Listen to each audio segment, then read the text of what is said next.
And welcome back out to Clear Fork High School here on the Golden Bears Sports Network. That was the OHSAA football preview show for week number 1. And thanks so much for joining us. It is week number 1 of the football playoffs.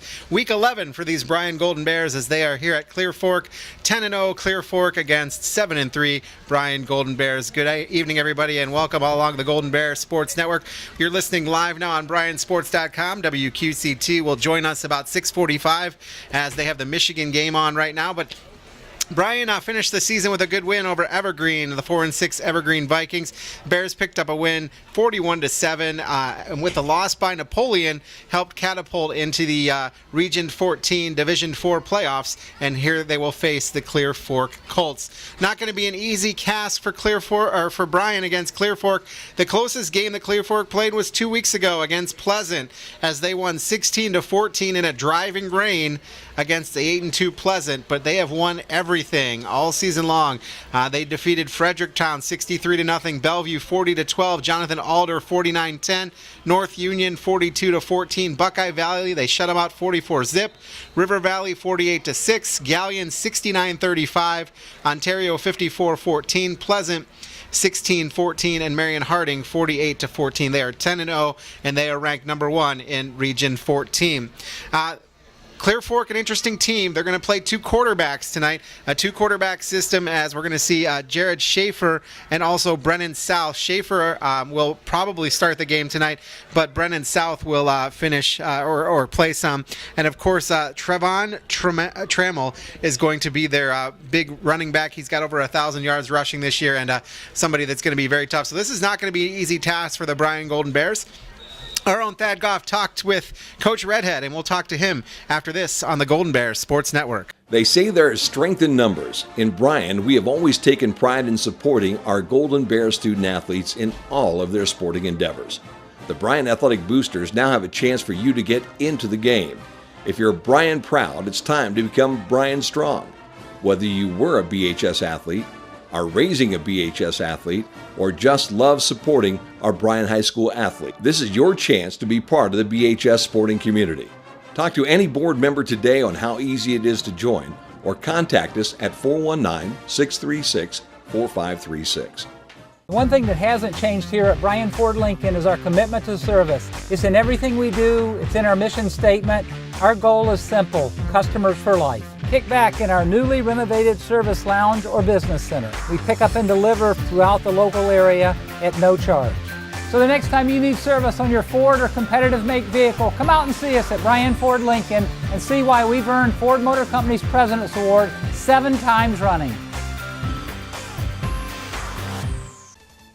Tonight's broadcast of Golden Bear Sports is proudly streamed by BMU Cable and High-Speed Internet. BMU is your hometown local provider for digital HD cable and high-speed internet.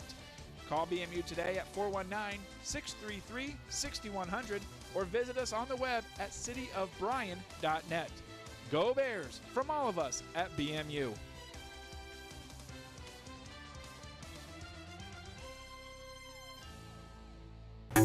Welcome to the Extra Point. At least one more week of the season for the Bryan Golden Bears, and a good season it was, but of course, one more week because the Golden Bears are in the playoffs, and we're proud to say that. I'm Thad Goff, proud to be joined, as always, by head coach Grant Redhead. Oh, thanks.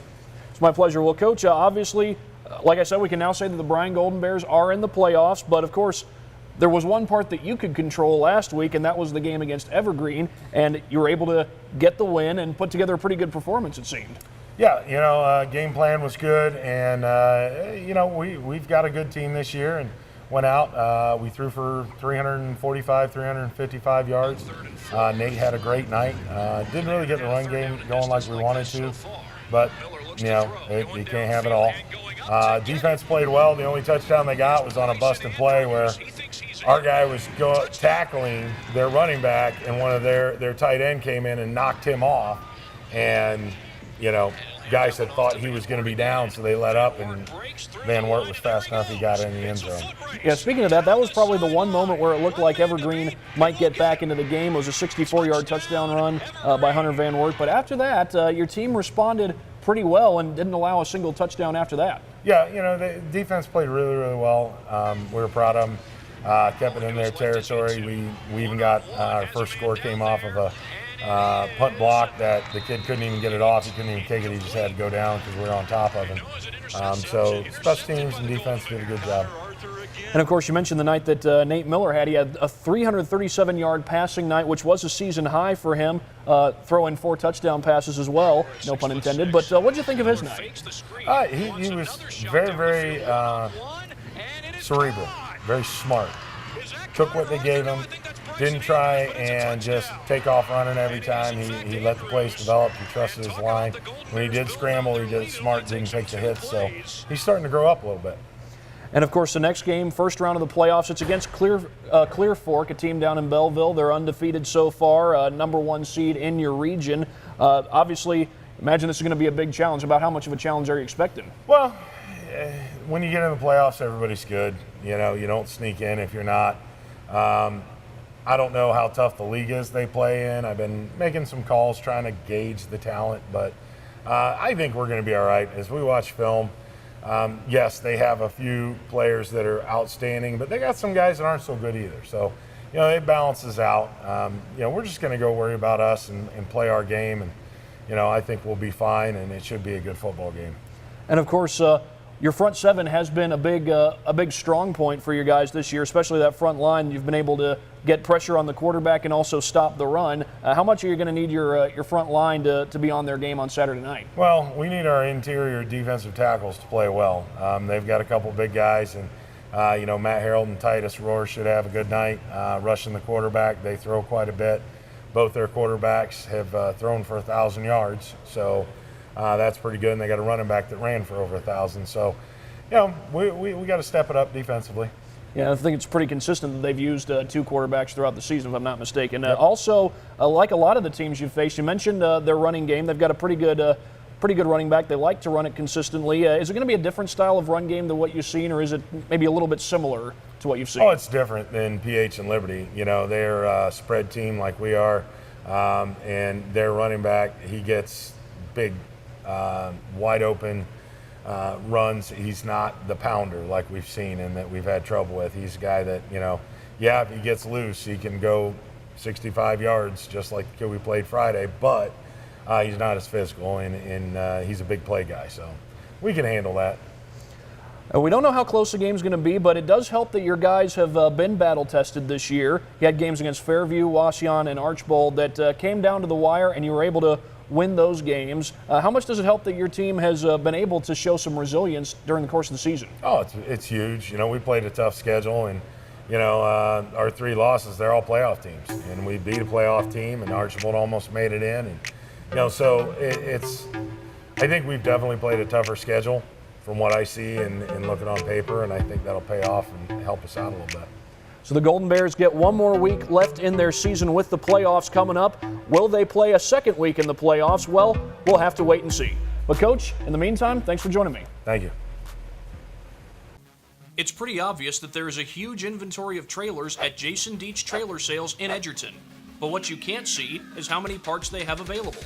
Axles, brakes, doors, fenders, hitches, hinges, electrical, lighting, suspensions, tie-downs, toolboxes, tires, and wheels.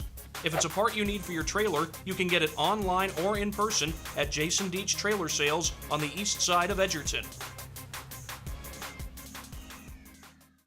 There comes a time when every family is faced with the difficult choice of aftercare for a family companion. In the past, your choices were limited to burial or cremation. Now there's a better option, Aquamation. It's a gentle, more responsible alternative that allows you to honor the loss of your companion without harming the environment. Aquamation is a simple process similar to Mother Nature's own that allows the family to retain more of their companion's remains. To find out more, call or stop by Creel Funeral Service today. Back out on the Golden Bears Sports Network live from Clear Fork. Chris Malenga with you, and now here's Goff. Sorry, Thad, I'm having a problem here. You're up. No problem, Chris. Well, obviously a huge game in Region 14 of Division 4. The Bryan Golden Bears getting set to take on Belleville Clear Fork here on the road. We are in Belleville, Ohio, and this is a Clear Fork team that comes in at 10-0 on the season. They're going to use 2 quarterbacks. That's a wrinkle that Golden Bears haven't seen a whole lot of this year. They've seen a lot of great running backs, though, and that's something else that Clear Fork does bring to the table with Trevon Trammell, their starting running back. He's a 1,000-yard rusher on the season, but he's not the big bruiser that you would find in a Will Morrow or a Caleb Carpenter, who the Golden Bears have already gone up against today. Those guys proved to be a huge challenge for the Golden Bears. Basically just ran over guys and create, whether there was a hole there or not, they were able to get yards after contact. But, of course, the Golden Bears, they think they match up pretty well with with the Colts tonight. They got a quarterback in Nate Miller who had over 300 yards a week ago and actually, I believe, still leads the NWOAL in passing. He's got a lot of weapons that he can work with, so if he can, and those receivers can be on the same page tonight, we could be looking at a close game, if not an upset. Either way, the Golden Bears believe they match up very well with this Colts team. If the Golden Bears should win this game, they will move on to play the winner of Lorraine Clearview versus Sparta Highland. That'll be starting right about the same time this game gets started. All the games in Region 14 starting at 7 o'clock. And whoever wins this game will play next week at 7 o'clock. The site is to be determined. Well, in the meantime, we will take a quick break. You are watching the Golden Bears Sports Network. When Cameron's family came to us with a plea for help, we put our minds and our hearts into creating a solution. Selfless teamwork made the impossible possible. NSCC really is the heart of education. You know, gathering with those we love, we get to catch up and we get to reflect on the past. It seems like every time we get together, I always learn something new. Here's the front page of the Columbus Dispatch when he won state baseball tournament, sliding into home plate. Look at that, the front page. And that's a neat picture. That was a great memory. I'll never forget that. At Oberlin Turnbull Funeral Home, we understand that there are special memories that need to be remembered and shared. The hands-on training and education at Northwest State opens doors for good paying career opportunities with great local manufacturers. That helps me, my family, and my community.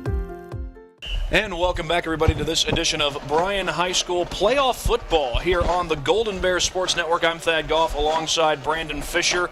And, of course, a big test for the Golden Bears tonight. By the way, we would like to welcome those of you who have been listening to Michigan's game against Penn State on QCT, WQCT 96.5. Last I checked, Michigan was leading that game, but either way, here in Bellevue, I mentioned earlier, Bryan, that this Clear Fork team has two quarterbacks they like to use. They're both throwing for over 1,000 yards. That's a wrinkle that the Golden Bears haven't seen much this year, but what they do have going for them is a very solid front seven. Yeah, nobody wants to see the Michigan game or hear about it anyway, so nobody cares. This is good. This is way more important than anything Michigan's doing. We've got two quarterbacks and a team that's 10-0 going down here all the way to Clear Fork by Mansfield. Number 6, Jared Schaefer, has had over 1,016 yards this year for 12 touchdowns, and he also runs a lot. He's got over 400 rushing yards and about 6 yards a carry with 9 TDs on the ground. Another kid they have, number 20, Brennan South, also will come into games sporadically. Also has over 1,000 yards passing, 1,021 to be exact. And he's about 19 yards per completion, which is incredible. 11 touchdowns as well. Doesn't run it as much, 123 yards. So the first guy you're going to see, most likely, number 6, Schaefer, likes to run, likes to pass, likes to do a lot of things. When South comes in, number 20, he's probably more of a pure passer than what Schaefer is. So it's a very different look. It's hard to prepare for that. You got to prepare for a lot of good players on a team that's 10-0. Now all of a sudden, defensively, if you're the coaches and players, you got to worry about two different guys coming in and running the huddle there for Clear Fork. And not to mention, talking with head coach Grant Redhead, he seems pretty confident that the Golden Bears match up pretty well with Clear Fork tonight. This is a team that they both like to spread the field out, so there's a lot of similarities as far as styles of play. Right. During practice, you know, if you're the defense, you go against the offensive Bryan all the time, and Nate Miller, and you're used to that, seeing that all the time. A lot of spread, a lot of passing, a lot of short yardage things. And I will say this, it was really between Clear Fork and St. Mary's. When we were on the radio at Evergreen last week, we were trying to figure out if we were going to make it in or out. And St. Mary's, I'm going to probably say, would be a worse matchup for Bryan. The way they're kind of smash mouth up front, bigger up front. It looks like Clear Fork might be a better kind of setup for Bryan if you're looking for that. St. Mary's, by the way, has Pepper Pike Orange tonight in a game that's scheduled to start right about the same time that this game is supposed to start, 7 o'clock. Now, the Golden Bears, I believe we've got the national anthem going on, so we'll take a break. Keeping children safe on Ohio school buses is a priority for the Ohio State Highway Patrol. This is Lieutenant Bob Ashenfelder of the Defiance Post. Safety on the roadway is a shared responsibility. Even though motorists are required to stop as a safety measure, children should always look both ways before crossing the street and remain alert to any sudden traffic changes. Together, we can make this a safe school year. For over 40 years, Bryan, Ohio has been home to the only import vehicle repair specialist in Northwest Ohio, Suburban Auto. Whether it's an Asian or European vehicle, Suburban has the knowledge and experience to keep your import or domestic car running strong. Do you have a hybrid vehicle that's acting up? Suburban is your one-stop hybrid repair shop. Don't be fooled by the one-size-fits-all repair shops. There is no substitute for experience. Come see the import repair pros, Suburban Auto.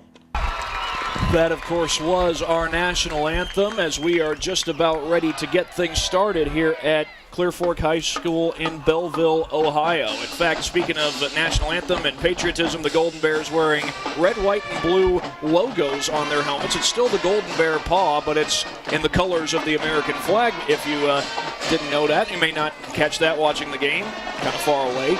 But anyway, for the Golden Bears, what's at stake in this game? If they win, they move on to play next week at 7 o'clock against either Sparta, Highland, or Lorraine Clearview. And one other wrinkle that this Belleville Clear Fork team brings to the table is they've got another great rusher. The Golden Bears have seen a lot of those, but Trevon Trammell, he's not quite as much the power back as Will Morrow from Patrick Henry or Caleb Carpenter from Liberty Center, both of which the Golden Bears have already seen. Yeah, this kid has a lot of straight line speed, and you're going to see a lot of spread, a lot of upbacks, different formations from Clear Fork. They like to run a lot of trick plays and things like that to get the ball down the field. But Trammell, number 2 for Clear Fork, right now has over 1,000 yards rushing, 1,051, over 8.75 yards a carry with 15 touchdowns. And it's not the only thing he can do. He gets a lot of receptions out of the backfield. He's got 226 receiving yards and about 13 yards a clip. That's pretty darn impressive. And if you see him on film, usually on film, a lot of kids don't really look as quick as they are live. He looks as quick as he is live. So this is a kid that can really get going. They've got to get to him early and not let him get in the second level. This is the second year in a row that Belleville Clear Fork has finished the regular season undefeated. 10-0 this year, 10-0 last year. They were eliminated in the second round of last year's playoffs. So the Golden Bears definitely have a chance in this one, but this is a Belleville team that's going to, a Clear Fork team that's going to bring everything they've got. Yeah, this is a coach in Dave Carroll who's been a lot of different places. He's been to Urbana where they've been 10-0 at different times. Clear Fork, when he's been here as well. And most importantly, and the biggest deal of all, he was actually the head coach at Eden High School for the Blue Bombers back home for a while. I think 4 or 5 years he spent at Eden. So once again, we've got a great coach come out of Eden. Myself not necessarily included in that, but there's a bunch of them otherwise. Well, you're a basketball coach. So did you play for that? Had nothing to do with me. No, I just said there's a bunch of them. A little plug there for my hometown. But no, he was there, I think, late 80s, early 90s from a friend of mine I talked to and had some great success there. And now he's moved on, like I said, Urbana. He's actually from here, I believe. I think he played at Clear Fork. And he has done well wherever he has been. And like I said, Urbana, Clear Fork, 10-0, that really speaks for itself. Well, here's the offensive starting lineup for Clear Fork. It looks like they might be getting ready to run through the banner here. Here's the offensive starting lineup. Those starting lineups normally brought to you by American Family Insurance agent Danielle Van Atta. Trevon Trammell, we talked about him. He'll get the start at running back. Gabe Blauser will get the start at wide receiver along with Zach Homerick and Caden Flynn. Jared Schaefer will likely be the starter at quarterback. We'll see him split time with Brennan South. A.J. Bluebaugh at wide receiver. Jay Swainhart at running back as well. And also on the offensive line is Michael Chilemi, I beg your pardon. That's how that's pronounced. Offensively for the Golden Bears, they get Austin Dean starting at wide receiver. The Golden Bears out on the field now. Drew Peters likely get the start at running back, along with Connor Arthur and Bryson Andrews at wide receiver, Titus Rower at tight end, Nate Miller at quarterback. On the line, it's Carter Hoffman, Dom James, Dylan McCandless, Keegan Brown, and Payne Frank. The defensive side, Adam Flyrovic expected to start. Logan Clemens expected to start as well. Connor Arthur, Adam Queen also in the secondary. Titus Rower starting up front. Bryson Andrews starting in the linebacking core. Matt Harold also starting at the opposite defensive end position to Titus Rower. Carter Hoffman starting at defensive tackle. Dom James starting at linebacker. Keegan Brown starting at right defensive tackle. We'll get you the defensive starters for the Colts very soon, as they look like they're about to head out of the banner. Golden Bears are already on the visiting sideline. Impressive job by the Bryan fans traveling. Those stands are pretty well full on a drive that's about 2 hours and 45 minutes all the way down to mid-Ohio. That's excellent to see. That's something we want to build up and make sure we get a lot of fans and a lot of people out to watch whatever sport it is. And that is impressive. The stands are full. People standing over there on the Bryan sideline. Awesome to see. And if I didn't know better, I'd say the Bryan student section is very well represented on that visitor sideline. Well, right now they're waiting for the Colts to enter the field. We'll take a quick 60-second break and come back for the start of this game here on the Golden Bears Sports Network. Last year, over 390 people in Ohio were killed because someone chose to get behind the wheel impaired. This is Lieutenant Bob Ashenfelder of the Ohio State Highway Patrol's Defiance Post. As part of the patrol's ongoing effort to contribute to a safer Ohio, troopers will continue an increased focus on impaired driving arrests in 2018. But we can't fight this battle on our own. We need your commitment to plan ahead by designating a sober driver or call for a ride. If you drink, don't drive. Come join us at the Williams County Veterans Memorial Building in Montpelier on Saturday, November 10th for the 3rd annual Williams County Veterans Ball. This is a black tie event that helps raise money for our local veterans who are still in need. Tickets are still available at the Williams County Veterans Service Office in Bryan. You won't want to miss this premier event. Join us for a night of great food and dancing, all while honoring the reason we're there, the veterans. The Williams County Veterans Ball. Be there. Tonight's broadcast of Golden Bear Sports is proudly streamed by BMU Cable and high-speed internet. BMU is your hometown local provider for digital HD cable and high-speed internet.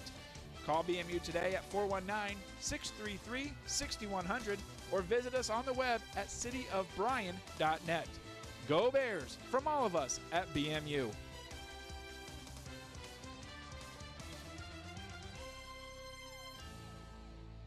Back out on the Golden Bears Sports Network, you're listening to Bryan Football on BMU Channel 3, BryanSports.com, and WQCT Bryan. Now back to Thad and Brandon.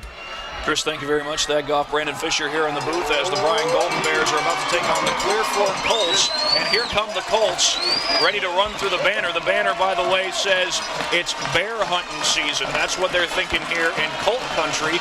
But the Golden Bears certainly wanting to spoil that hunting trip. Of course, they had to make the trip themselves, 2.5 hours from Bryan, Ohio, to come down here to Belleville. We finish reading off the offensive starting lineups for Clear Fork. Hunter Tollison getting the start on the offensive line, along with Blake Miller, Michael Chalemi, James Watts, and Jordan Gray. The defensive starters, by the way, Trevon Trammell expected to get the start on defense, along with Gabe Blauser, Caden Flynn, Jared Schaefer, Brady Tedrow, Dylan Belcher, Brennan South, Jay Swainhart, Tacoma Orr, Ashton Lyon, and Colby Hovler. Those starting lineups normally brought to you by not State Farm, but American Family Insurance agent Danielle Van Atta. Well, the Golden Bears with a huge game tonight going up against the 10-0 Clear Fork Colts.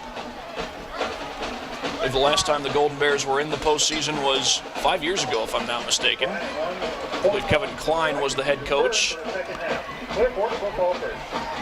Grant Redhead now in his 4th season at the helm of the Golden Bears, and it has been a building process, but that process has now resulted in a playoff appearance for the Golden Bears. So obviously they want to win tonight, but there's definitely something positive to look forward to.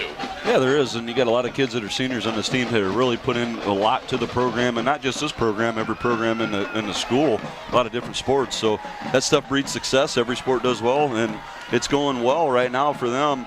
And the biggest thing is here, how are you going to start? This is a team in Clear Fork that's used to getting out early. They score a lot of points on average. You know, they're in the 40s averaging this year against some competition down here closer to Columbus. So it's going to be interesting to see how Bryan starts. Can they manage it? Can they manage it? The longer you hang around with them, really, Clear Fork has had one close game this entire season where they won 16-14. Everything else has been kind of a blowout, to say the least, on some of those games. So they've got to manage that early. They've got to make sure they know the personnel with all the switching that goes on and the different formations. And it's going to be big, kind of fun to watch here to start the game. Clear Fork has averaged 40 points a game. They've also averaged over 400 yards per game. Will this Golden Bear defense be up to the challenge? A squib kick to start things out, taken from the 17-yard line. I believe that's number 5, Caden Flynn, and he tries to battle for extra yardage, gets it to about the 31-yard line. It's a first and 10 Clear Fork. It's a 30-yard line. And a good start for the Colts. Caden Flynn, number 5, the wide receiver for Clear Fork, has almost 700 yards, 695 on the season on only 21 catches. He is averaging over 33 yards a catch. That is something they love to do. They want to get Trammell in the running game, a couple short passes on rollouts and let their quarterbacks run, and they will hit a big one. And number 5, Flynn, is really their biggest receiver. He also has 2 kickoff returns for touchdowns, so right there was a big deal stopping him. They give it on the end around. Trammell was lined up in the slot, and he's strung out all the way to the sideline. Might have gotten back to the line of scrimmage, but it was close. That's going to be huge. They love giving him out of the shotgun, giving him the ball and letting him get to the outside. The defensive ends for Bryan are going to have to keep their shoulder, keep their outside arm, and make sure that this kid doesn't get the outside. He is very fast when he gets up the field. He's not the quickest kid in the hole, but when he gets going A to B and forward, he is very, very fast down the field. They gave him a gain of a yard on that play, make it 2nd down and 9. Blitz shown. They come with 4, and it's Trammell again straight ahead, but not much doing that time. Swarmed under by the Golden Bears. Looks like he got to about the 34-yard line, which I believe is a 2-yard gain. Bring up 3rd and long. Yeah, that's really just a lead run. Really the other up back kind of going up being a lead blocker for Trammell there. That is one of those things that Bryan should have the advantage. If they're going to run through kind of the 3-hole, 2-hole right on the side of the center like that, Bryan should have the advantage. It's the outside that's really going to be the issue. So if you're Clear Fork, you're probably thinking soften them up in the middle a little bit before you go to that outside. Now you got to think here with number 6 Schaefer in the game, is he going to run on a bootleg or something like that? He has the option to throw or run. Schaefer rolling to the right, gets it away downfield, has a man, but it's incomplete. That was Caden Flynn. You said already he's got over, I believe, 700 yards on the season receiving, but they couldn't get it to him that time. And he was wide open. This is something Clear Fork does a lot. They will roll their quarterback to the right and they throw back to the left. Looks like Adam Queen was working against him. He was probably 10 yards clear, and the pass was overthrown, so a big break for Bryan early in the game. No matter how you stack it, it's a 3 and out, and Gabe Blauser is on to punt it away. Connor Arthur, who is a quick returner, I should say, is back to return the punt, though he's also a receiver. We'll see him in that capacity. They almost get to that kick. Arthur does not, or did he call fair catch? I think he did. So they'll spot it at the 26-yard line, and that's where the Golden Bears will go to work for their first possession. Great start for Bryan. The Colts get the ball first, and with a high-powered offense like that, you really got to slow them down early. We talked about it. Right there is a huge deal. They got a huge break. The guy that was wide open for a touchdown, they missed it. That's part of the game. It's mistakes either side. Right now, let's see if Bryan can capitalize. And Offensive Player of the Year in the NWAL, Nate Miller on the field. Nate Miller, the leader in passing yards in the NWAL, had 337 yards and 4 touchdown passes a week ago, but they'll start on the ground here, and it's Miller keeping and getting dropped for a loss. I believe that was Brennan South, who doubles as a defensive back and a quarterback, getting the stop there. Yeah, the Trammell kid, Schaefer, South, all of them, and Flynn, all of them go both sides for Clear Fork. That's kind of neat to see. I like seeing that. See a lot of guys that are going to play one side of the ball, and that's all fine and great. But now when you play both sides, it shows the toughness that they have. So those 4 guys that are their best players are the best players on both sides of the ball. Nate Miller normally plays both sides of the ball, but last week he was not able to start on defense because of some shoulder soreness, and this is going to be against Bryan. It is a false start on the Golden Bears. You can tell by the reaction of the Clear Fork crowd which direction that one was going. Spotted at the 21-yard line. This will be 2nd down and 15.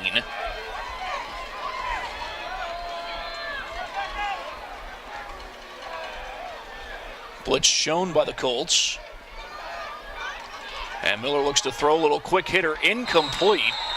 looking for Bryson Andrews on the quick slant. And what Clear Fork is doing up front already, you can see a lot of shifting with their defensive line. They went from 4-man to 5-man, brought somebody up, and they ran what we like to call a knife up front, where you really just cross your D tackles or D ends with your D tackle and trying to mess up the offensive line. Right there, ball came out really early before it had to take effect. But you can see their kind of mentality here, trying to mess with the offensive line to Bryan to get to Nate Miller. They'll empty the backfield here on 3rd down and 15. Austin Dean goes in motion. And Miller looks to throw, has time. Out to the flat, complete. That's Austin Dean, but he only got about a yard or two, well short of the first down. Yeah, really a drop 8 there by Clear Fork. 3-man rush up front. Everybody else was a drop 8 in a zone coverage. The only option they had was to dump it off to Austin Dean. Great job there defensively by the Colts. And Clear Fork will likely get good field position out of this punt as they send Caden Flynn and Brady Tidrow back to return. And Titus Rower on to punt, as has been the case for, I believe, the last 3 weeks. 3 weeks in a row now, and that punt got tipped and goes out of bounds. And is that a flag thrown? Sure looks like roughing the punter. Initially, I thought that the ball had been tipped, which would well, if he's take saying away it's running. The same guy is saying it's tipped that threw the flag. How can he say both? Now they're going to call roughing the punter.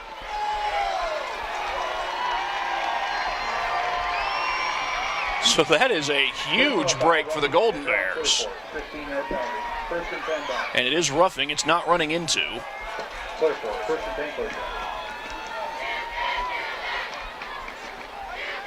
Well, that's 2 huge breaks so far for Bryan with the missed throw earlier for a touchdown and now roughing the punter.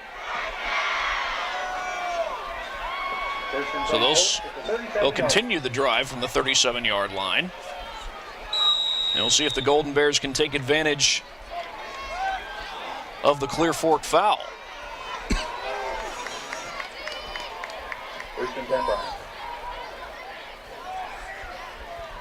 Miller looking for the screen, out to Peters, lost his footing for a moment. It's going to be a positive play, and he only got about 2 yards. That time Clear Fork blitzed 6 people. They put 5 on the line. They are really pinching them in. I don't know if they're trying to get into a gap or what. They're really not rushing the outside right now of the tackles for Bryan. They're trying to get inside gaps. They brought a linebacker up the middle with it, try and get to him. Great play call there just to get a hitch route out to Drew Peters.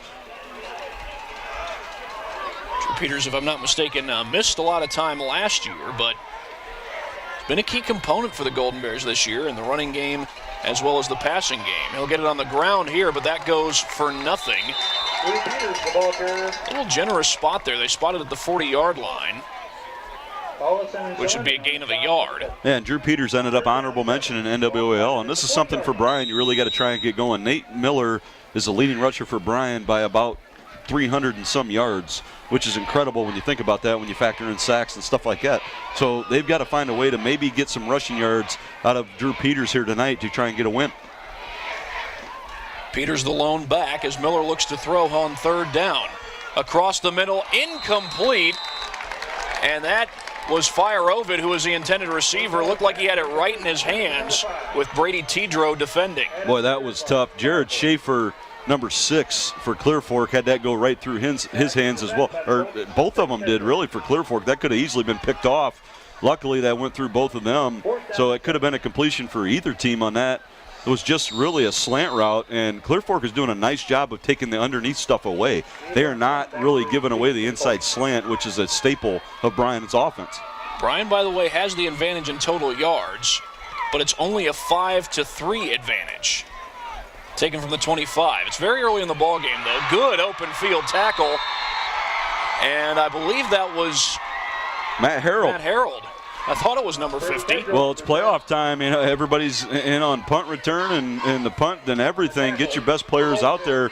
This is an absolute need to win in this game, obviously, for the season to go on. What a great play there by the senior. It's almost like having the Dodgers put Clayton Kershaw on the mound in relief, which they did in the postseason. Well, I'm sure he's doing just fine after he got $31 million a year. Yeah, 3-year deal there in Los Angeles. Option play this time.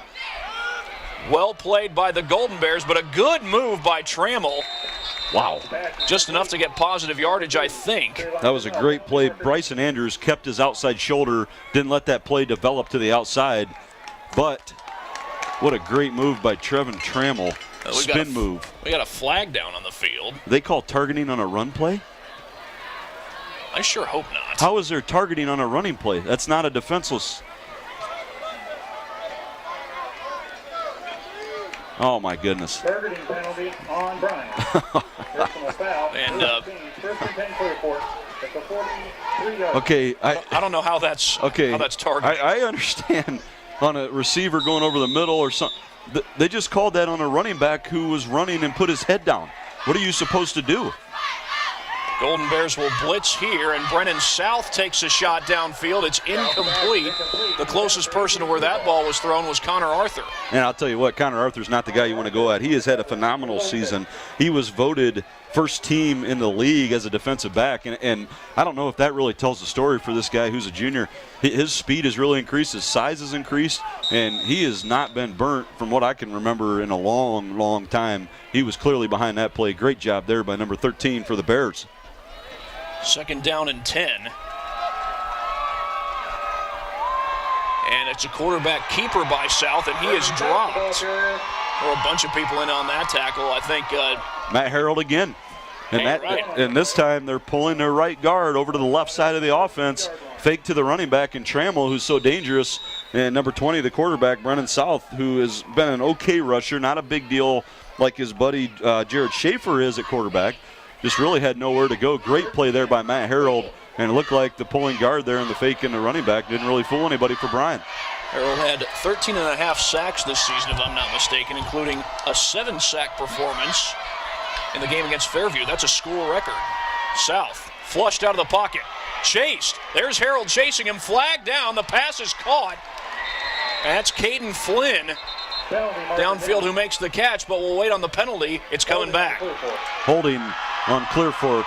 Great job again by the defensive line from Bryan.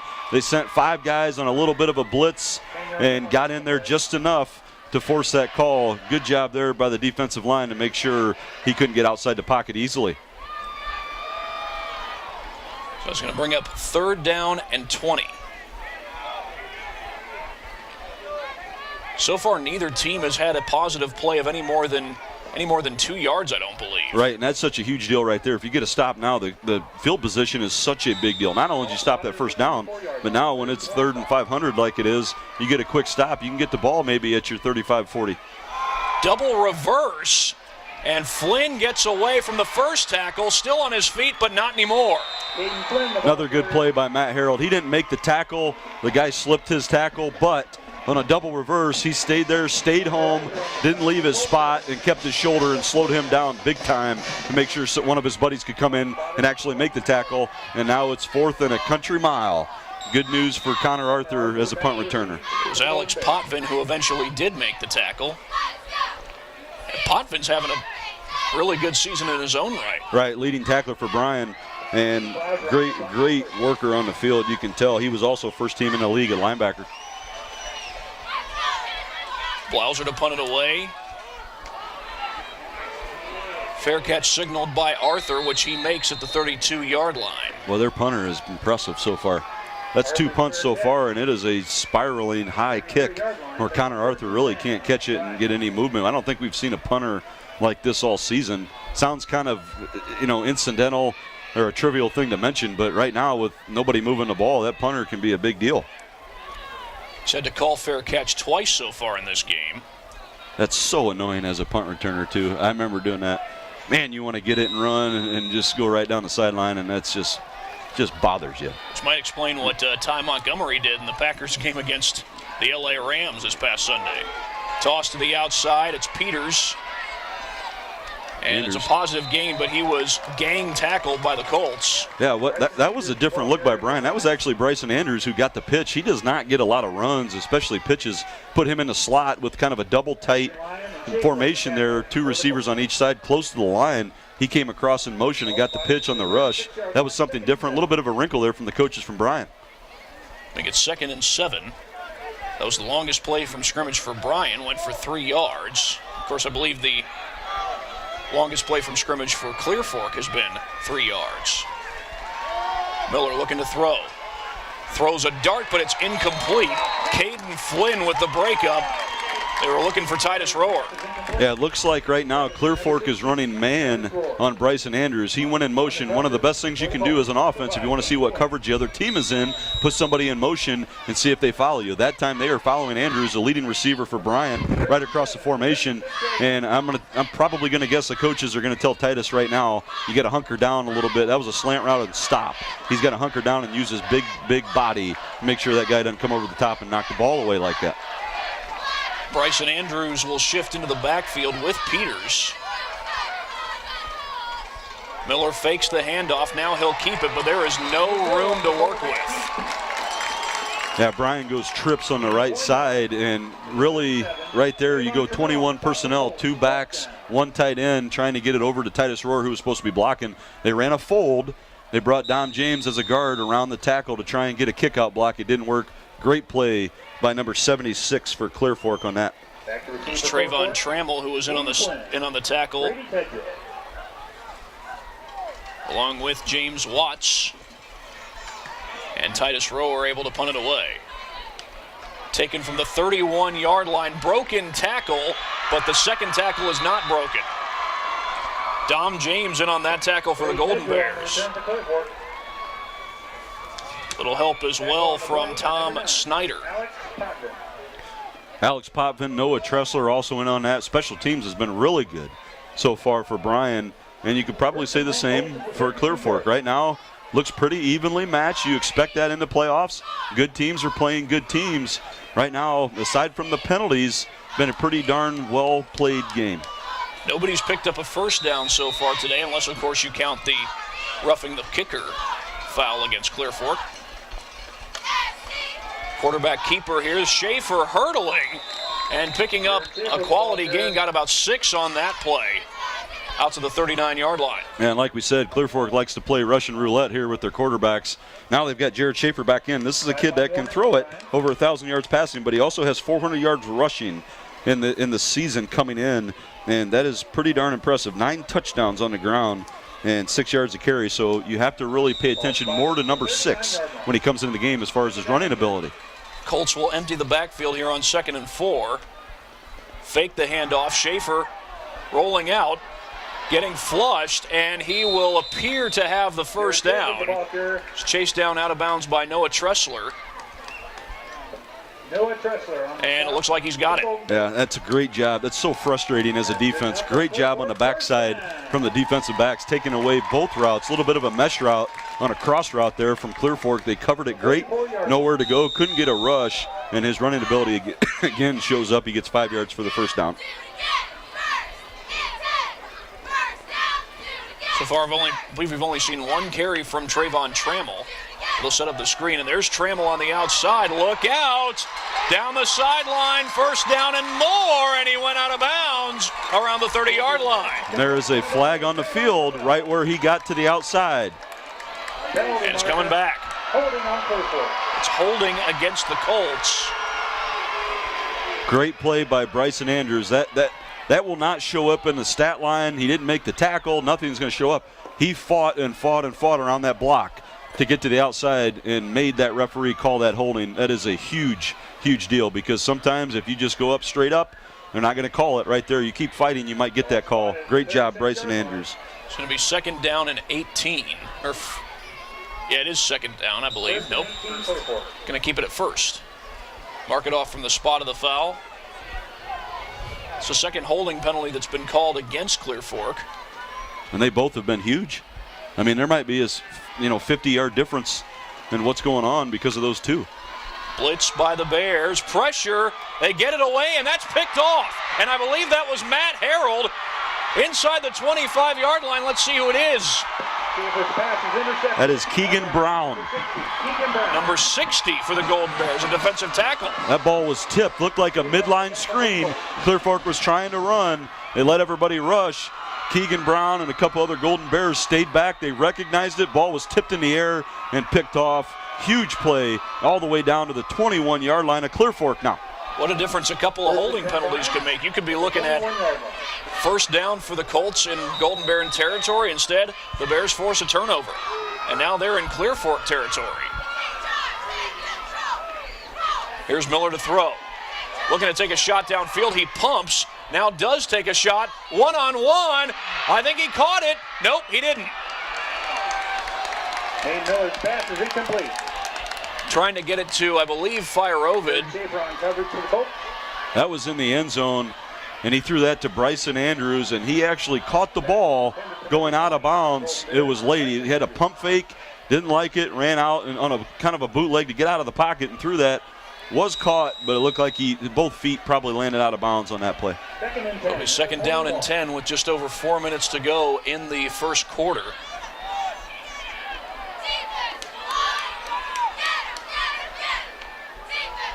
Miller rolling to his right, in trouble, has to get it away, and that is incomplete. Nope, he ruled a catch. Yeah, great play there. Clear Fork is really good about keeping contained. They are not going to let him just run around to the outside. And right there, they got into his face. Great throw by Nate Miller, running to his right. Got 5 yards on what looked like could have easily been a sack for -5. Adam Fire-Ovid made the catch. So 3rd and 5. This is the most manageable third down either team has had. There haven't been very many 3rd and shorts today. You got to think this is 4-down territory here for Bryan, even if they don't get it. And time called by the Golden Bears. Oh, they call timeout. We'll take one right with them. No score here on the Golden Bears Sports Network. They say there is strength in numbers. In Bryan, we have always taken pride in supporting our Golden Bear student athletes in all of their sporting endeavors. The Bryan Athletic Boosters now have a chance for you to get into the game. If you're Bryan proud, it's time to become Bryan strong. Whether you were a BHS athlete, are raising a BHS athlete, or just love supporting our Bryan High School athlete, this is your chance to be part of the BHS sporting community. Talk to any board member today on how easy it is to join, or contact us at 419-636-4536. Welcome back to Clear Fork High School in Belleville, Ohio. It's 3rd and 5 for the Golden Bears in a scoreless game as they try to take advantage of the Keegan Brown interception. Wilson Family Realty, Central Ohio Technical College, Advanced Eye Care. There's 3:16 to go here in this first quarter. The Gregory Morgan. And Brandon, you mentioned this is probably going to be 4-down territory if the Golden Bears don't get it. Right, I mean, you're talking about all the way down here this deep. You're probably not going to just go for a field goal if it's 4th and 4 or less. Golden Bears haven't really kicked a field goal at any point this season. They'll hand this one off to Peters, and it's well pursued by the Colts. He gets to about the 25-yard line. Yeah, pretty much a staple play there for Bryan. Pull both guards from the right side all the way to the left and try to get the outside for Drew Peters. Even if they don't get it, you still got to have him be a part of the game plan and make sure they have to respect him a little bit on defense. Like I said, Clear Fork they're 10-0 for a reason. They can get it the outside and make sure they stop those. So here are the Golden Bears going for it on 4th down, 4th and 3 to be exact. Miller looking downfield and caught. Titus Rower inside the 10, and that'll be enough to move the chains. Wow, what a huge catch. He did a cross route, mesh route from left to right. Great play. He was completely covered. That ball was thrown high enough, which is a good spot for a guy who's 6'6". What a great catch by Titus Rower to get a monster first down. They mark it at the 8-yard line, 1st and goal for the Golden Bears. They had not converted a first down unless, of course, you count the roughing the kicker call earlier in this game. Peters stumbled a little bit out of the gate, and he has had very little room to work with so far. Yeah, they are very sound defensively up front, getting into gaps, making sure the outside is covered. Right now, it is very tough for Bryan and Drew Peters to get to the outside of the tackles. And what a huge sequence here with that play, 4th down conversion. This is for Bryan, like we said, starting early. You've got them kind of contained. This is a huge, huge deal to see if you can get on the board. There was no gain on that play. Now Miller's going to keep all the way this time, lunging forward near the 5. Might have gotten inside the 5. Miller on the quarterback keep. Gonna mark it down right at the 5. Yep, straight lead play there. Let Drew Peters be your blocker. You've got a numbers advantage now, where now all of a sudden, instead of the quarterback just handing off, the defense had the advantage this time. You got another blocker in there if you let your quarterback run. He's your leading rusher anyway. So all the way down to the 5-yard line, 3rd and goal. They've got 2 plays to get it in the end zone. I was about to say, I got to imagine after going for it on 4th and 3, I can't imagine that they wouldn't try to go for it here if they don't get this touchdown on the 3rd down play. Miller in trouble. Has to pull it down, picking his way. Close. Touchdown. Nate Miller puts the Golden Bears on the board first, and he had to scrap and claw for every yard he just got. What a huge play by Nate Miller. That was supposed to be a design pass. 4-man rush from Clear Fork. They actually got in there, had him sacked, and Nate Miller got through the tackle, ran in, got through another tackle to barely get over the goal line. Great individual effort there by the player of the year in the league. A 4th down conversion and then a 3rd down touchdown run on a goal-to-go situation. Jackson for the extra point. No good.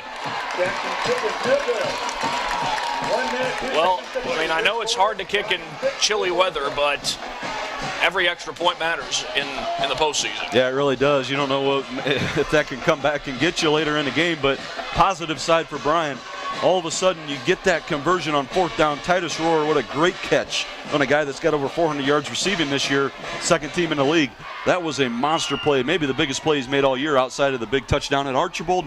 And right there, Nate Miller, which we've seen all year. There's a reason he's the leader and the offensive player of the year in the league. He made that play really, really over 2 players from Clear Fork by himself.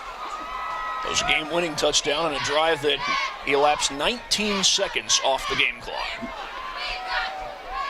If I'm not mistaken, that was the quickest scoring drive the Golden Bears have had all year. This will be interesting. From the Archibald game, right? And now it's going to be interesting to see what Clear Fork does. This is a high-powered team. They're not used to going through a quarter without scoring. There's still a minute to go, and they're down 6. This game's far from over with a team like this. But I want to see how aggressive they really are when they're down. They're not really used to doing this much. Another squib kick. It's going to be taken from the 17-yard line. And a hard hit on the back end. And did the ball come out? The officials do not appear to be signaling that it did. So it's just going to stay with the Colts. This is a position Bryan has been in too. And not to say it hopefully doesn't happen again. The great thing is they can learn from it. They've been ahead with teams like PH and Liberty. They've had those leads, and it kind of goes away at times. That's a great experience to go through as a kid, because now you understand we can't just let up. We got to make sure we keep pushing the gas pedal here. Empty backfield, and this is Schaefer back in at quarterback, and a big hit on the end of that pass. That's Potvin, Alex Potvin. Yeah, Bryan's going to run, zone coverage. They've done it all year, and right there looks like 3 stop routes really to trying to get into a gap for Clear Fork. I don't really think that was the open guy. It looked like a guy on the outside was probably open, and he was trying to get the ball out. But again, when you're uncomfortable as a quarterback, which you're not used to when you're 10-0 and winning every game by 30, that kind of creeps in your head a little bit. Here's Brennan South at quarterback, and it looks like the Colts are going to be backed up, and they are. It's going to be a false start. Like I said, I want to see how they respond. They're not used to being down. I did see them on film against Gallion where they were down and they came back in a hurry all of a sudden, but this isn't Gallion. This is a playoff game. There's more pressure now. You're at home and you're 10-0, and right now it looks like they're just a little jittery. If you're Bryan, this is the time they really take advantage, even though it's so early in the game. Marion Pleasant was one of the few teams that gave the Colts a good battle. 16-14 was the final there. That's picked off. It's Connor Arthur. He jumped the route and stole it away. Flag down. By the Golden Bears. Penalty marker down. Will the pick stand? Oh yeah, I think it's going to be a block or a clip on Bryan on the return. What a great job. Zone coverage again. Connor Arthur is kind of laying in the weeds a little bit on that coverage. Quarterback never saw him. He went straight back on that flag route and took it away. Looked like called a chop block there, so that is going to be after the interception. So the Connor Arthur pick will stand. That is 2 interceptions so far for the Golden Bears, and I believe both were thrown by the same quarterback, Brendan South. And that's why you run that zone coverage against a team that is so used to rolling their quarterback out and hitting a guy who's kind of trying to flail out of there. They run that flag route, and he thought he threw it over the top. Connor Arthur, I don't know if you ever really saw him, is just kind of sitting there, kind of in between the deep and the flats, and right there he just baited him. What a smart play and an athletic play by Connor Arthur. Now the ball's at midfield for Bryan, and like we said, Clear Fork right now looks like they are completely on tilt. Just 40 seconds left to go here in this first quarter. 4 wide receivers on the field for the Bears. Here's Miller to throw. Flushed and not going to get away. He was thrust down by number 76, James Watts. Yeah, that's about 3 or 4 times now the Watts kid from Clear Fork has gotten in the backfield of Bryan, and that was really only a 3-man rush. The thing that's going to be frustrating for the coaches, you have 5 guys blocking 3 and they still get in there. That can't happen. What a huge play, momentum killer right there for Bryan. While now it's 2nd and 20 when you just got that huge play on defense. Golden Bears don't necessarily have to run another play before the quarter ends. You got 6 on the game clock, 12 on the play clock. Both are ticking down. And the game clock will tick all the way to 0. And that's the end of the first quarter. Well, the Golden Bears have forced 2 turnovers so far, but they're going to be faced with 2nd down and 20 when we come back. Start of the second quarter is next on the Golden Bears Sports Network. The one thing that hasn't changed here at Bryan Ford Lincoln is our commitment to service. It's in everything we do. It's in our mission statement. Our goal is simple: customers for life. Kick back in our newly renovated service lounge or business center. We pick up and deliver throughout the local area at no charge. So the next time you need service on your Ford or competitive make vehicle, come out and see us at Bryan Ford Lincoln and see why we've earned Ford Motor Company's President's Award 7 times running. BMU high-speed internet is now cheaper than ever. Now just $30 a month. That's $100 a year in savings. Get it with BMU Extended Basic Cable for all your sports, movies, and reality shows. Plus local programming, including high school sports and community events. Not to mention a local help desk and support team for when you need them. Now for the fine print. We don't have any. No contracts or hidden fees. Call BMU today at 419-633-6100 or visit us on the web at cityofbryan.net. Back out on the Golden Bears Sports Network, thanks to our sponsors, Bryan Ford Lincoln, Northwest State Community College, Suburban Auto, Krill Funeral Home and Crematory, the Bryan Athletic Boosters, BMU Cable and High-Speed Internet, Oberlin Turnbull, Jason Deach Collision and Customs, and Veteran Services. Back to you guys. Chris, thank you very much. Golden Bears with a 2nd down and 20. And the handoff will go to Drew Peters, trying to string it to the outside, and he's dropped for no gain, and he continues to struggle to find room on the outside there. I'll tell you what, though, number 26, Ashton Lyon for Clear Fork came from the other side of the formation to run that down. There's really nobody blocking him because it's a backside defender. When you run a reverse, you're not going to try and worry about it. He ran that completely down. What a great individual play by that kid. Well, this is 3rd and a mile, 3rd and 20 to be exact. Golden Bears were able to take advantage of a turnover on their last possession. This possession started with a turnover, a Connor Arthur interception. Here's Miller to throw against a 3-man rush. Running out of time, and he's going to pick up positive yardage, but not nearly enough for the first down. Once again, that was 76. James Watts getting in there again. He is a pretty darn good player. He has been a big-time fly in the ointment so far for the Bryan Golden Bears.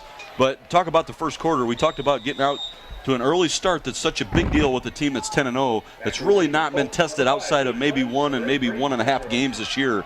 Right now, Bryan has done that. Titus Rower set to punt it away for the Golden Bears.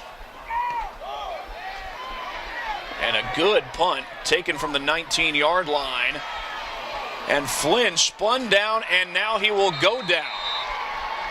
And I believe that's Alex Potvin who's down on the field, and that is not good. That is not good for Bryan. Your leading tackler is down on the ground, really writhing on the field, and has not gotten up yet. Flag, by the way, as well on the Colts. I believe the call was a legal block in the back as the training staff comes out to tend to Alex Potvin. The call is a personal foul on It's actually a personal foul against Clear Fork. Well, such a great player, Alex Potvin is. You hate to lose him. And this does look serious, the way he was writhing on the ground. Yeah, he is still on his back at the moment, and that is not what you want to see for any kid. As far as strategically talking, he is your leader on defense, your leading tackler. That is a huge deal. And the good news, while they attend to him, this offense for Clear Fork is still, they are not used to this. They've had games where they've struggled and they've come back. But again, we're not really sure the kind of schedule you play. You're not really sure in different areas.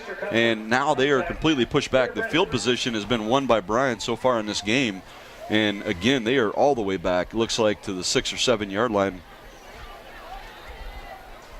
It looks like the 6, and Potvin's going to be helped off the field and able to walk mostly under his own power. That's a good sign.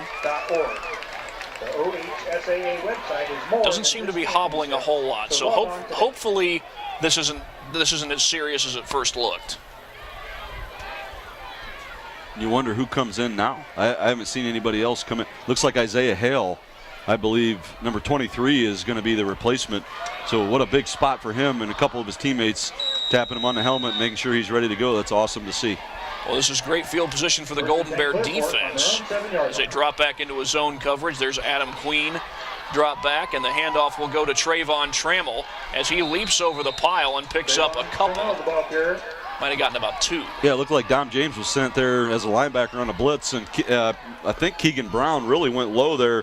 Kind of see the strategy for the coaches of Bryan. Make sure you get under their blocks, be the low man, and get some penetration. Make sure the Trammell kid doesn't get straight line speed going down the field.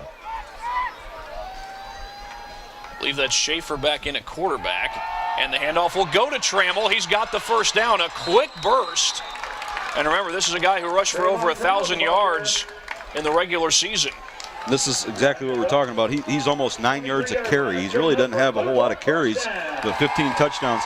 And that's why kind of you can see, let's go low, get into his legs, get into the lineman's legs so he doesn't get an opening, because when he does, boy, he is gone. That was easily his best carry of the night. It went for 13 yards. And now they'll empty the backfield for Schaefer as he looks to throw. Running out of time. He is a good runner, though. He rushed for over 400 yards this year, but the Golden Bears string that play out, stop it for about a 2-yard gain. Yeah, another good play there. Zone coverage. Bryson Andrews is in the flats. Doesn't want to give up anything. Not only that, it allows you to spy a quarterback that is a known runner, like the Schaefer kid is for Clear Fork, and right there, you really only get a couple or maybe 2 or 3 yards, and that's it. Absolutely manageable if you're Bryan. Certainly not the first time that the Golden Bears have seen the running quarterback. Obviously, Domo McLean comes to mind from Woodward back in week 2. TJ Ramey also a guy that comes to mind. Here's the screen to Trammell, gets to the outside, first down and more, and he's across the 40. My goodness, he is fast. It is, like I said, it shows up on film. There are very few people in high school that show up on film being that fast. It's not a quickness, a Barry Sanders kind of thing where he's going to shift and shift. When it's a straight line, kind of a Teddy Ginn, I'm not saying they're the same player, but that kind of running, when he gets going forward A to B, man, he is hard to stop. They've used him a couple of times, not only in the screen game, but also on reverses. They've lined him up in the slot on at least 2 occasions tonight. Here's Schaefer to throw, getting pressure, and he slips and falls. But a little push there. I believe that was Carter Hoffman who got the pressure up the middle. Hoffman and Potvin is back in the game after we thought he was hurt. He came back after a few plays, and they sent him on a straight line blitz right through the A gap over the center. He hit the Trayvon Trammell kid who tried to pick him up and pushed him right straight back into the quarterback and knocked him down. Kind of remind me of the Bosa hit in Penn State a few years ago, not to show my OSU homer side, but I don't really care. I'm an OSU homer. Obviously Joey, not Nick. Yeah, I love Nick too. He's hurt. But I remember Bosa hitting the running back, knocking him right into the quarterback, winning the game. Right there was kind of really similar to that, just really knocked him right back into the quarterback. Great hit. It's not often that the Colts have been behind the sticks tonight. Here's Schaefer to throw down the field. Got a man open. Caden Flynn in stride. He's gone. And the Colts tie the game.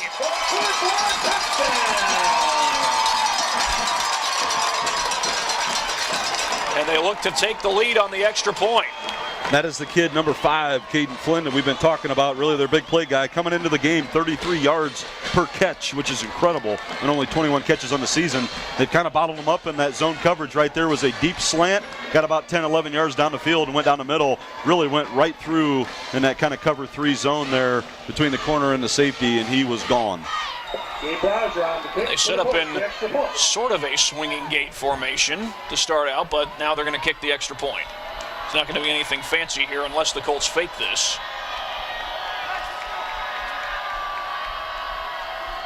They don't fake it. The kick appeared to be angled, but it's good.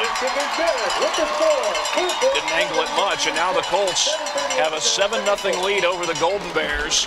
And with that, we will take a break and come back in about 30 seconds on the Golden Bears Sports Network. It's pretty obvious that there is a huge inventory of trailers at Jason Deach Trailer Sales in Edgerton. But what you can't see is how many parts they have available. Axles, brakes, doors, fenders, hitches, hinges, electrical, lighting, suspensions, tie-downs, toolboxes, tires, and wheels. If it's a part you need for your trailer, you can get it online or in person at Jason Deach Trailer Sales on the east side of Edgerton. There comes a time when every family is faced with the difficult choice of aftercare for a family companion. In the past, your choices were limited to burial or cremation. Now there's a better option, Aquamation. It's a gentle, more responsible alternative that allows you to honor the loss of your companion without harming the environment. Aquamation is a simple process similar to Mother Nature's own that allows the family to retain more of their companion's remains. To find out more, call or stop by Creel Funeral Service today. Well, back here at Clear Fork High School in Belleville, Ohio, it is 7-6. Clear Fork taking the lead on, I believe, a 64-yard touchdown pass from Jared Schaefer to Caden Flynn. That's one of the things we talked about in such a big play, kind of high-powered thing. You can't give up chunk plays. It's been so great throughout the rest of this game until those last few plays to the Trammell kid and then the huge play to Caden Flynn. Austin Dean on the return here. Trying to string it to the outside, and he gets it just across the 20-yard line. You know, the Golden Bears have tried several times to run outside the tackles, but this Colts defense has been up to the task. Yeah, they have. The biggest thing I'm impressed with right now, first of all, is number 76. We've talked about him multiple times. James Watts, he's been the biggest problem for Bryan so far, D lineman.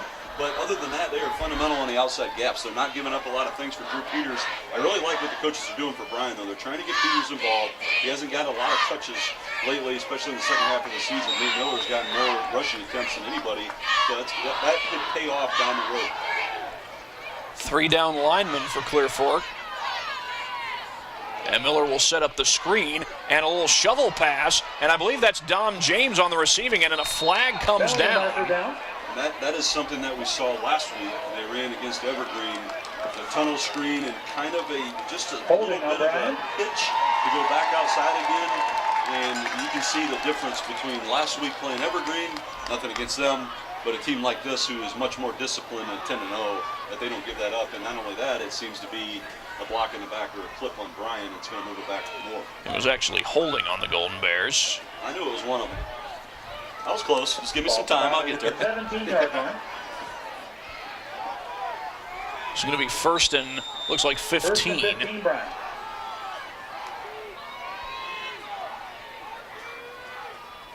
Miller to throw, only a 3-man rush. And pulls it, or did he fumble the ball? It was intercepted. Picked off by the Colts. Oh my goodness. I don't know if you can really believe this kind of play just happened until you see it on film. I think number 71, it looked like for Clear Fork, is the outside end. All he did was put his right hand up to knock the ball down. It looked like a little hitch route or a little slant. He caught that one-handed. I have never seen that in a high school game. What an athletic play. Unfortunately for us, by Clear Fork, that was a lot of luck, but a lot of skill involved in that for them. That doesn't look like he could do that ever again. The Colts have a 1st and goal. The handoff will go to Trammell, trying to pound his way across the 5. And he stopped right about at the 5. I'm not sure how that bounced, but it was only his right hand up in the air, knocked it down. And I don't know if it hit the Bryan player that was blocking him, and he just grabbed it or what. But it happened within a split second. I've never seen something like that. And now all of a sudden they've got the momentum. We talked about how they were going to respond. Unfortunately, they are responding a little bit better than they did previously. Colts already have the lead. They'll try to add to it. Here's Trammell again, and he's well pursued by the Golden Bears. Only got about a yard.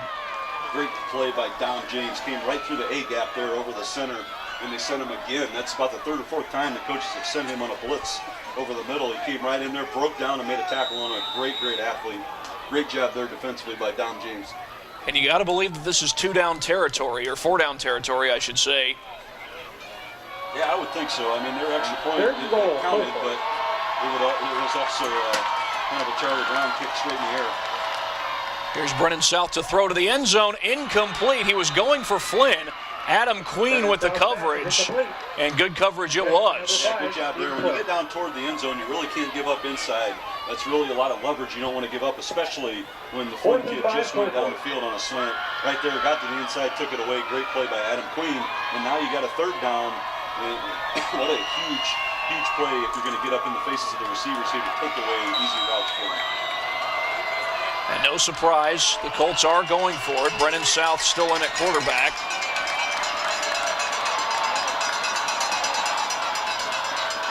And South will keep it, and South will not get there. Brennan South, the ball carrier. He was stopped at about the 4. And the Golden Bears take over on downs. Awesome job by the defense there. It looked like a motion guy just from the wide receiver spot. Left to right, fake handoff to him, and the quarterback kept it. If you're Clear Fork, you got to think, why would you want to go into the interior right there if you're not going to give it to Trammell?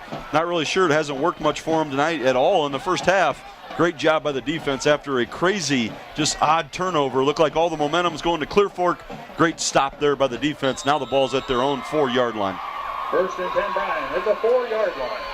So now how will the Golden Bears respond after the turnover? They were able to take advantage of one of the turnovers that they forced already. Here's Peters getting the handoff and a very short gain to start out. Yeah, that formation they run, really 2 up backs and the tailback behind Nate Miller going under center. Same thing they run on the other goal line when they need a touchdown right there, just to get some breathing room. They got it out to about the 6, and I don't blame them at all. Just get some room, maybe take up some clock after that huge stop with 5.5 to go in the half, and you're down 1. Right now, you want to get a first down, absolutely, but at the same time, you don't want another mistake and another interception to give them the ball back to give them another shot. That interception was on the first play of the last drive. Another heavy formation for the Golden Bears. And this time Miller wants to throw, does so, but that's well off the mark in the direction of Titus Rower. That was really a sister play off the last one. They just run it straight ahead with the tailback. That time they faked that, same formation, faked the handoff, and they were throwing a 9-go route there with Titus Rower to the outside trying to catch Clear Fork sleeping, and it did not work. Looked like to me they had 2 guys on Titus, which is probably a smart idea if you're Clear Fork.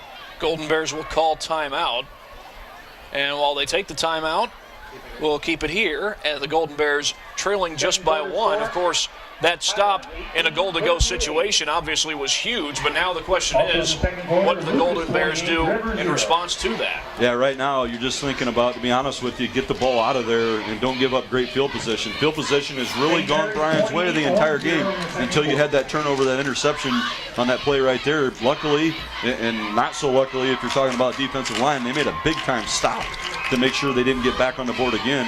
Now, you don't want to be crazy here. It's 3rd and 8. You got to take care of the ball, maybe let the clock run a little bit, make sure you can get that ball out of there, just be smart with it. So far, the Colts have had the advantage as far as big plays go. They had the touchdown from 64 yards out, a couple of 10-plus runs by Trayvon Trammell before that. Golden Bears are going to put Peters as the lone setback next to Miller. He looks to throw. Out to the flat, that is caught by Bryson Andrews, battling for extra yardage. It's going to be plenty for the first down. Boy, when he threw that, that was really just an out route. And Clear Fork was in a zone coverage. Number 5, Caden Flynn, who's now on the field hurt. looked like he was sitting there and broke on that ball. I thought for sure they threw that right at us, that was going to be picked off. And Bryson Andrews came in and really just tugged it away from him for a first down. Great individual play by Bryson Andrews as the Flynn kid for Clear Fork's now on the field, but he's back up. I got some scores if you want, guys. Highland is up over Clearview 16-14. Van Wert over Huron 21-14. Liberty Center down to Miami East 14-7. It is St. Mary's Oliver Orange 28-0. Edgerton beating St. Paul 30-0. And Macomb over Patrick Henry 21-7. Well, Chris, thank you very much. In that Clearview Highland game, whoever wins that one would play the winner of this game. Still got a lot of time before we find out who that is.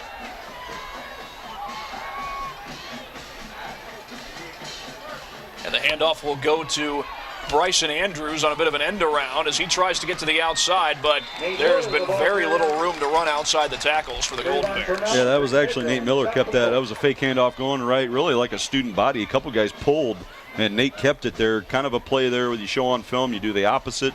But again, Clear Fork has been really fundamental in holding their spots, not giving up the outside at all. Going to be 2nd down and 10, no gain on the play. Bears will empty the backfield.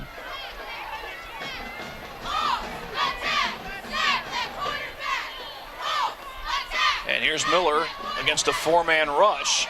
Going to try and take off and run with it, but again, he gets very little, and there's a flag. That looks like a face mask waiting to happen. Yeah, they're going to absolutely bail out Bryan here because that was a rush. He was clearly sacked behind the line, tried to get out of it, and you got to give Nate Miller credit, not just going down at the first hit. He got out of there, made it tough on the defender, and things like that can happen. Horse collar tackle. They're going to say horse collar tackle instead of a face mask.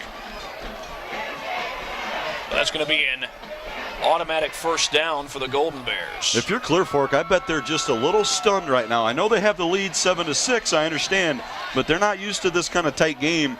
And there have been probably 3 spots now where they have given the first down to Bryan with penalties. 3 wide receivers on the field for the Golden Bears. And here's Miller looking to throw. Little out route complete, and Bryson Andrews almost broke free. Quality gain there on 1st down. That was Jared Schaefer in on the tackle for Clear Fork. Yeah, Bryson Andrews, first-team All-League wide receiver. This year has over 615 yards coming into the game, 6 touchdowns and 16 yards a catch. Very, very impressive year for him, both sides of the ball. And right now you can see with them struggling in the passing game, he is the one they're really going to try and go to along with Titus Rourke. Been very reliable in the passing game today. Made a 3rd down catch, and now here's Miller keeping it. Trying to battle for extra yardage. He's going to be short of the 1st down, but only by about a yard or 2. Yeah, Nate's doing a good job of stepping straight up in the pocket. Right now, they are sending number 2, the Trammell kid, their running back. He plays defensive end, linebacker, kind of a hybrid. He's coming off the edge, and he's really getting there anytime he wants. The problem is for Clear Fork, he is getting all the way up the field and too much up the field. It's pushing Nate right up the gut. And every single time that's happened, he's getting 4 or 5 yards. So great job by Miller. He's not getting the passes that he wants, not the time that he wants, but they keep doing that from Clear Fork off the edge. He can get some yardage. This is 3rd and 2 for the Golden Bears, and here's Drew Peters. Nice cut, 1st down and more. That's his best run of the game. And into Clear Fork territory. And that might be a straight read there from Nate Miller where you're looking and reading the end as you do that. It's an absolute option when you do it. You either give it away if that end is coming right at you as the quarterback, hand it off, or if he goes inside, you keep it, pull it, and run out of there. Again, Trammell, we just talked about it, came off the edge, and he went straight up the field, left a huge hole for Drew Peters. That was a 13-yard run by Peters. That was also the shortest 3rd down distance the Golden Bears have had today. Miller looking to take a shot, running out of time, and flips it out at the last second. That's Peters. And did he fumble the ball? No, but he's dropped well behind the line. No, he shoveled it. Again, 76. James Watts was in the backfield, had Nate Miller sacked. I can't believe he got rid of that ball. He got rid of it to Drew Peters, was about 2 feet away from him. Luckily, no fumble or anything like that. Probably would have been incomplete, I think. But maybe got another 3 yards from what they would have been. Still lost a lot of yards on the play. This is 2nd down and 15. Loss of 5, 2nd and 15 at the 47. At the 47-yard line in Golden Bears territory, just as they had gotten it into Colts territory. Here's Miller with time. Across the middle, tight window, and he finds Titus Rower right at about the original line of scrimmage. Yeah, I think Clear Fork realized the same thing that we did up here in the booth, sending Trammell so many times off the edge. While he's so athletic, it's kind of hurting them, leaving a lot of gaps, and it's leaving a lot of areas in the passing game as well. Now they're just dropping 8, putting everybody in zone coverage, making everything go underneath with such a long way to go. Now it's 3rd and 9. I would be shocked if they did anything else, especially when you got a Watts kid, number 76 over there, who's so good. Peters the lone back next to Miller. Snap to Miller, has time. Now pulls it down, gets to the edge, look out, and Nate Miller's got the first down, and he goes out of bounds to stop the clock at 34 seconds. Yeah, huge deal. They really dropped again. They dropped 8. Nobody's open down the field. But right now, when you send 3 and you don't get to the outside or try and stay in a gap, he's getting straight up the gut right there in the pocket and got a huge gain on 3rd down. Well, I mentioned earlier that Clear Fork had the advantage in big plays, but this drive started at the Golden Bears 4-yard line, and now here they are at the Colts 33. They really got to get moving. It's 34 seconds to go before the half.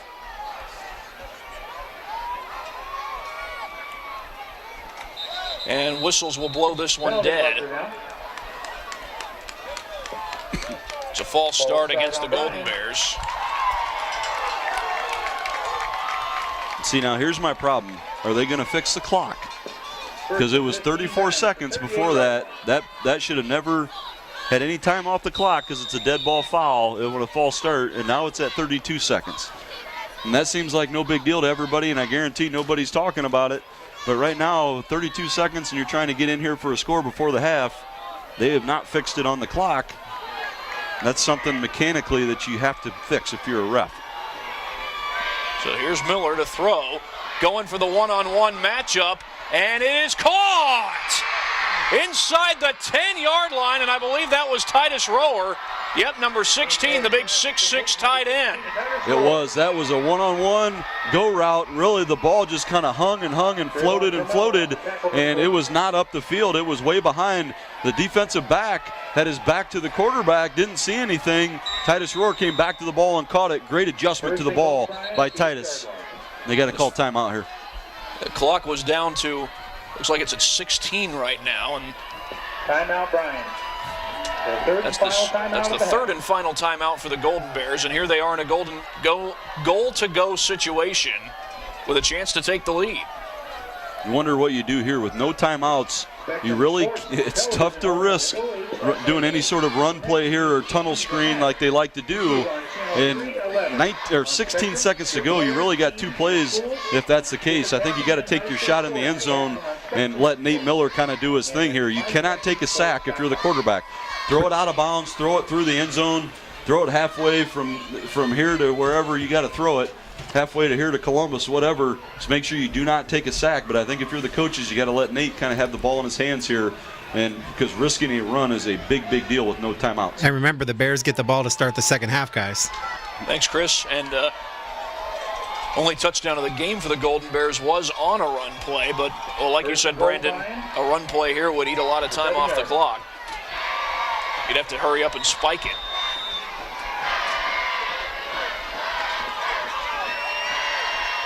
Miller looking to throw. Running out of time, dancing around. Now he's going to take off, and he gets dropped right at about the line, and now the Golden Bears have to get up and spike it. They don't have any timeouts. It's down to 6 seconds. Second and goal. Or are they going to run a play?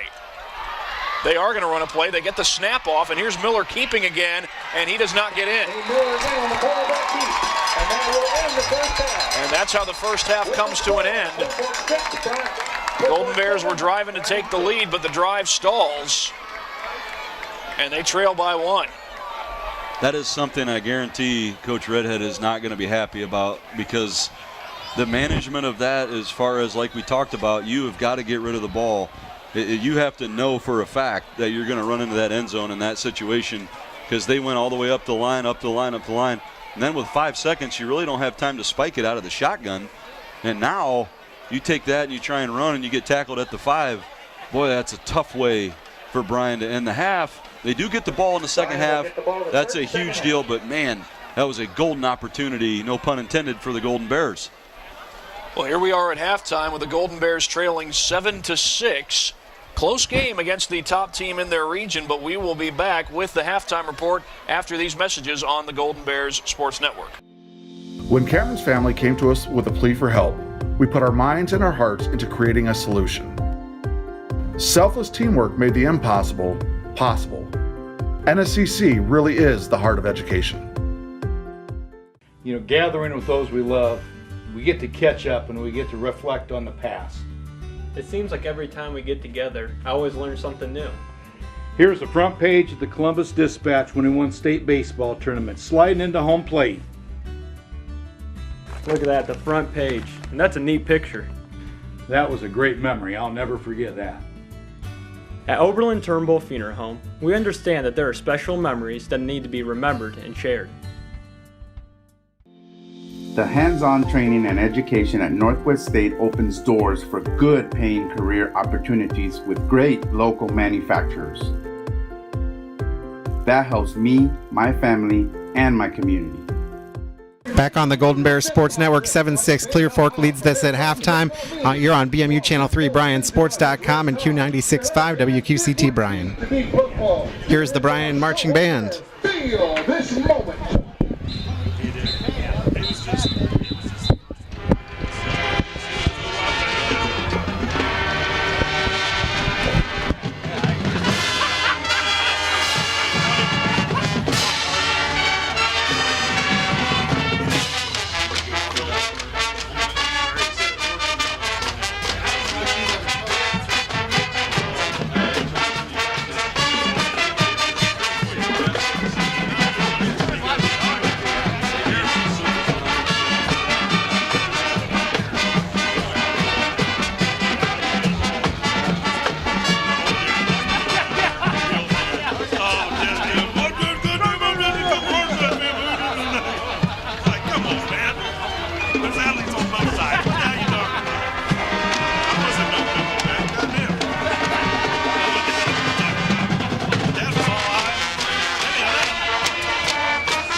Now that was a good year. Gas was $1.88 a gallon. Stamps cost 22 cents.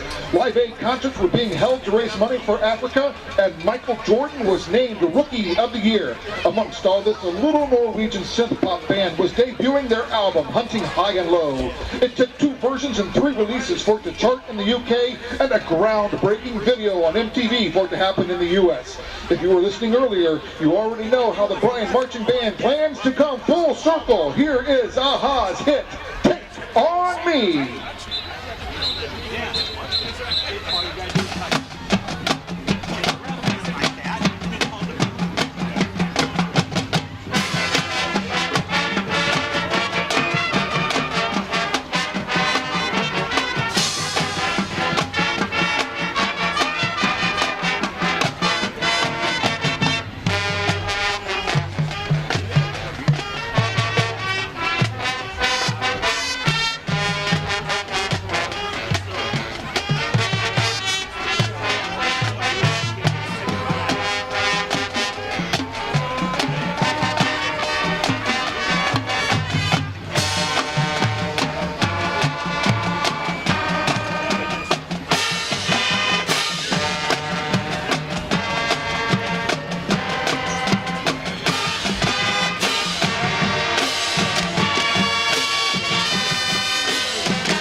for a chart to close your show, you need to do it right.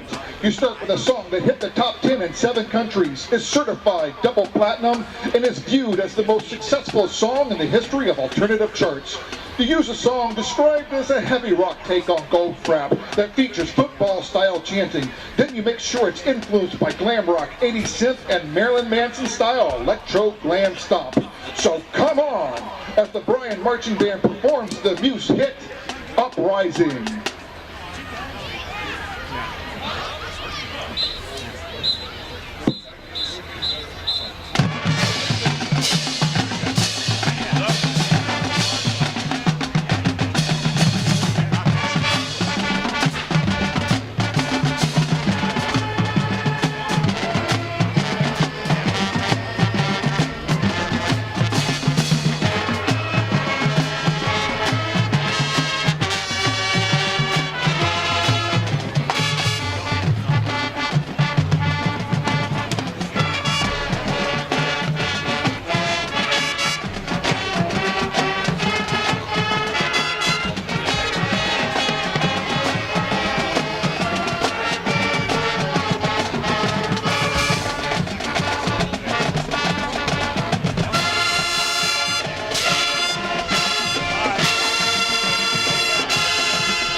Sophomore Lucas Will.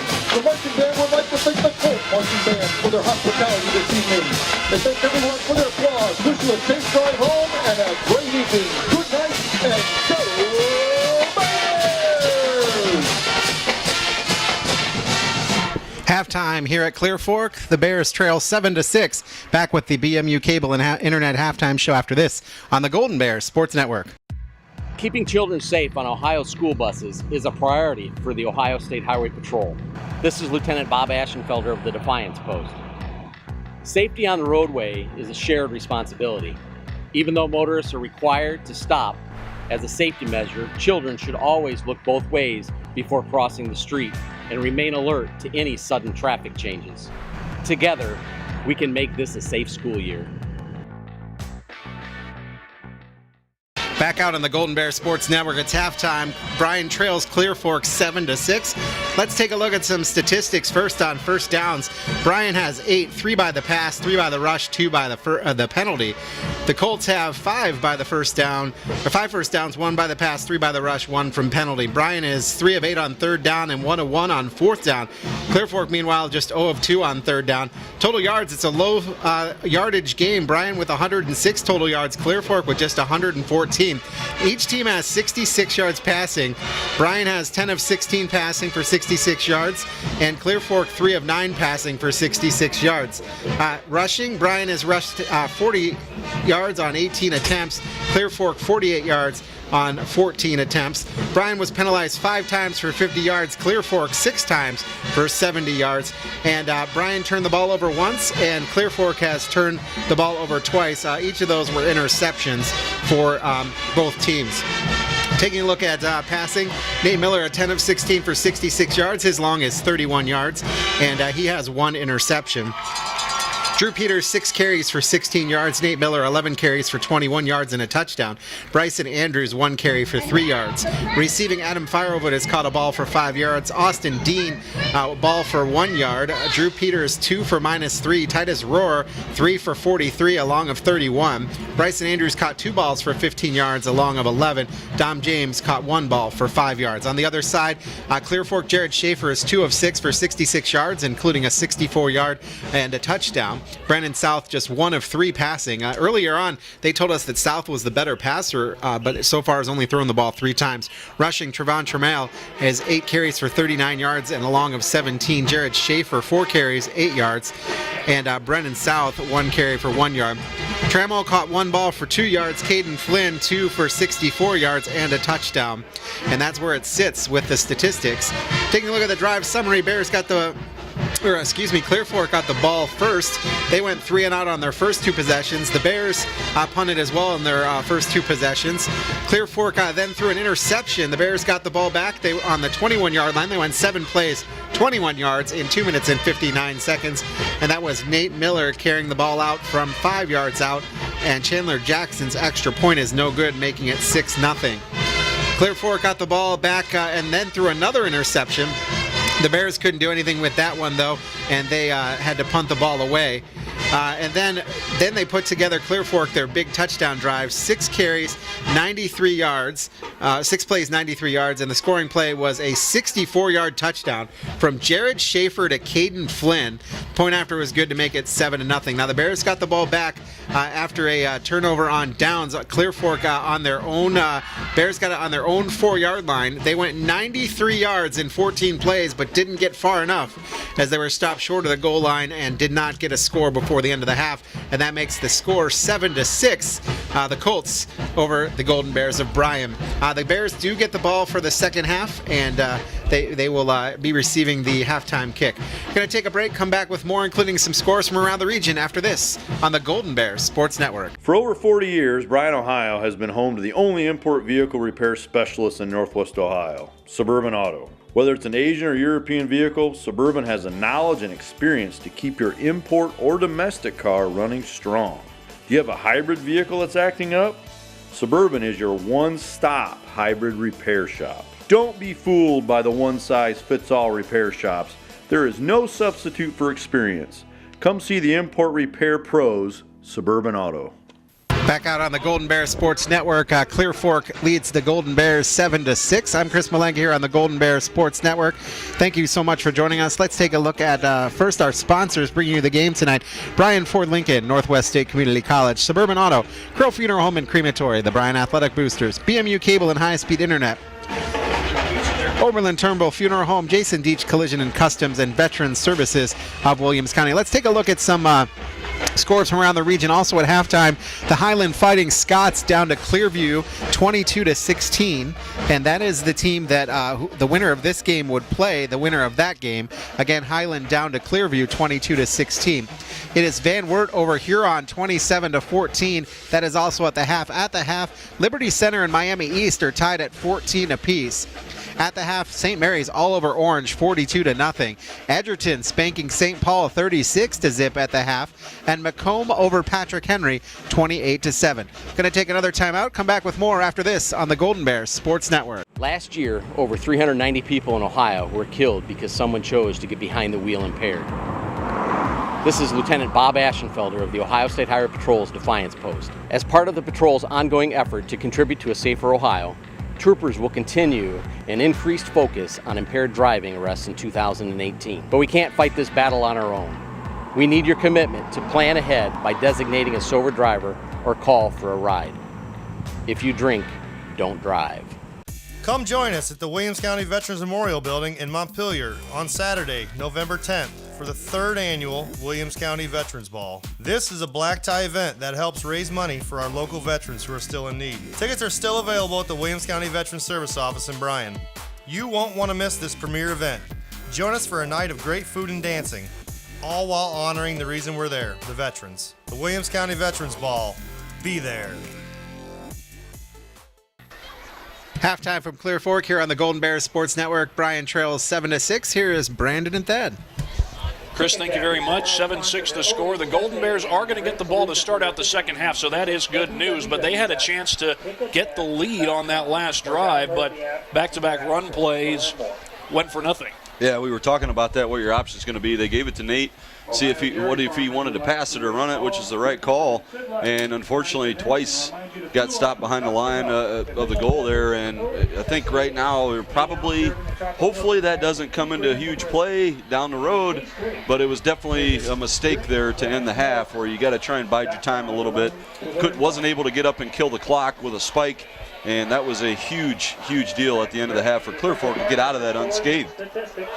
And there wasn't a whole lot of big plays in that drive aside from a deep pass to Titus Rower that got him into a goal-to-go situation. But up until that last drive before the end of the half, the Golden Bears hadn't gotten much yards per play, just about 2 or 3 yards per play for most of the game, and they finally started to sustain a drive. Don't know if that's something you can hang your hat on at this point, but it's certainly something positive. Yeah, right now you can see Clear Fork trying to figure out ways to kind of take Nate out of the game. They've been sending people off the edge, especially the Trammell kid, probably their best athlete.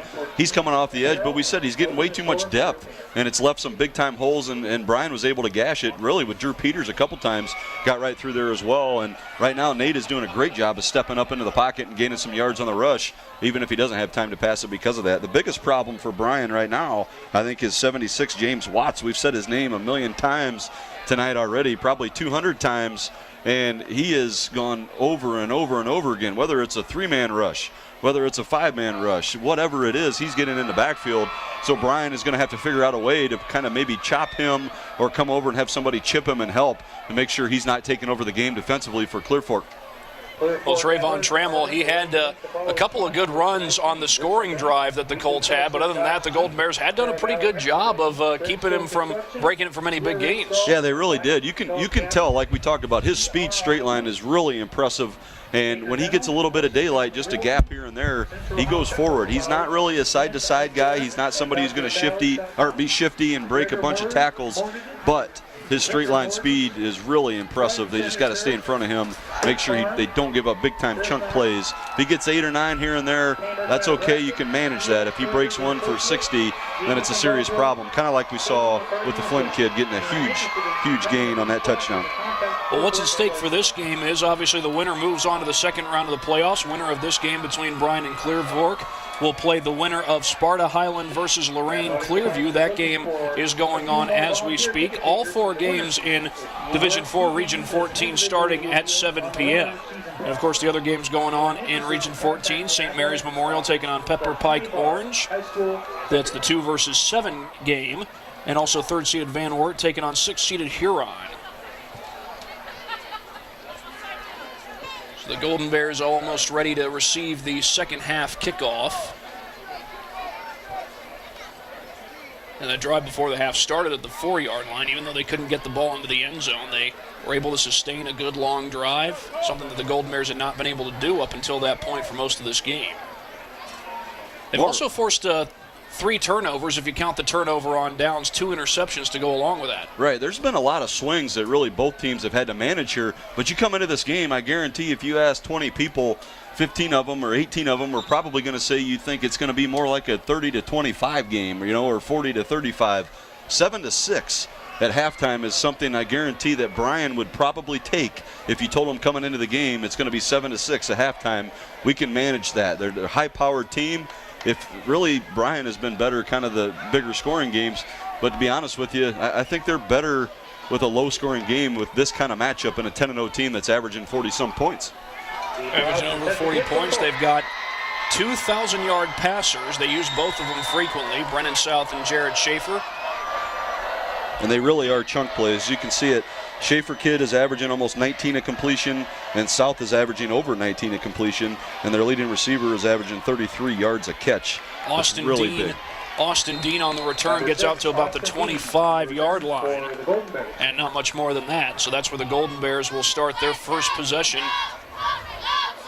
of this second half. To kind of put that in perspective, when you talk about Bryan's big-time players, Bryson Andrews, the leading receiver all year, is averaging about 16 a catch. Titus Rohr, almost 16 a catch. So there is a kind of a difference there, big-time difference if you talk about yards per catch with the leading receiver on either side. Each team, I believe, has only played one team that made the playoffs this year. Clear Fork, they defeated Marion Pleasant. Well, Bryan played multiple teams that made the postseason, but only defeated one. Here's Nate Miller on the carry. They defeated Fairview. Fairview won big over Gibsonburg last night. Now, I did hear, like 10 minutes before the game, I saw on the Twitter or Snapbook or whatever it is, that they came across Gibsonburg's quarterback was out. So that kind of played a huge factor. But great win for Fairview. Good for them. Anybody in the area, we're cheering for them now, man. We want them to win. So hopefully tonight it goes well for PH and Liberty as well. Of course, Patrick Henry ended up winning the NWOAL with a 7-game winning streak to close out the season. Swept all the way through league play. And here's Nate Miller looking to throw. Goes with a crossing route, and that's incomplete off the hands of Dean. Boy, they had the wheel route there that they set up for Bryson Andrews. Looked like number 6, Jared Schaefer, was covering him. They were waiting on that. Good job by the offensive line. Didn't hit the slant route to Austin Dean, but he did hit the ref right in the gut. Great reaction time by the ref by not reacting at all and taking that straight into the midsection. He didn't even get his hands up. I've seen refs make tackles. My goodness, I've seen my 1-year-old at least put his hands up to stop the ball. Here's Miller to throw, just a 3-man rush. Down the middle, complete for the first down to Titus Rohr. And that is a dig route by number 16, Titus Rohr. Really get about 10, 11 yards down the field. Comes straight across, 90-degree angle, and he is so big. Nate has figured out, usually the rule is as a quarterback, don't throw it high over the middle. Well, when the guy is 6'7", you can kind of do that, and he can use his body, really uses his shoulders well to kind of block the defender. Almost double covered on that, still got it in there.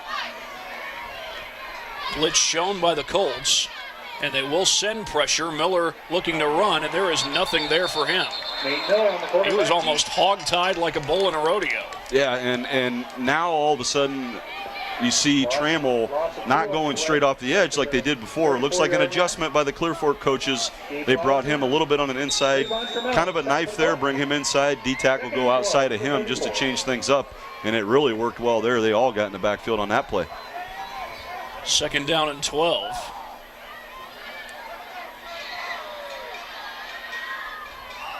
And here comes pressure. Miller to the outside, complete. That's Bryson Andrews trying to shake one tackle. He does shake that guy, but not the second.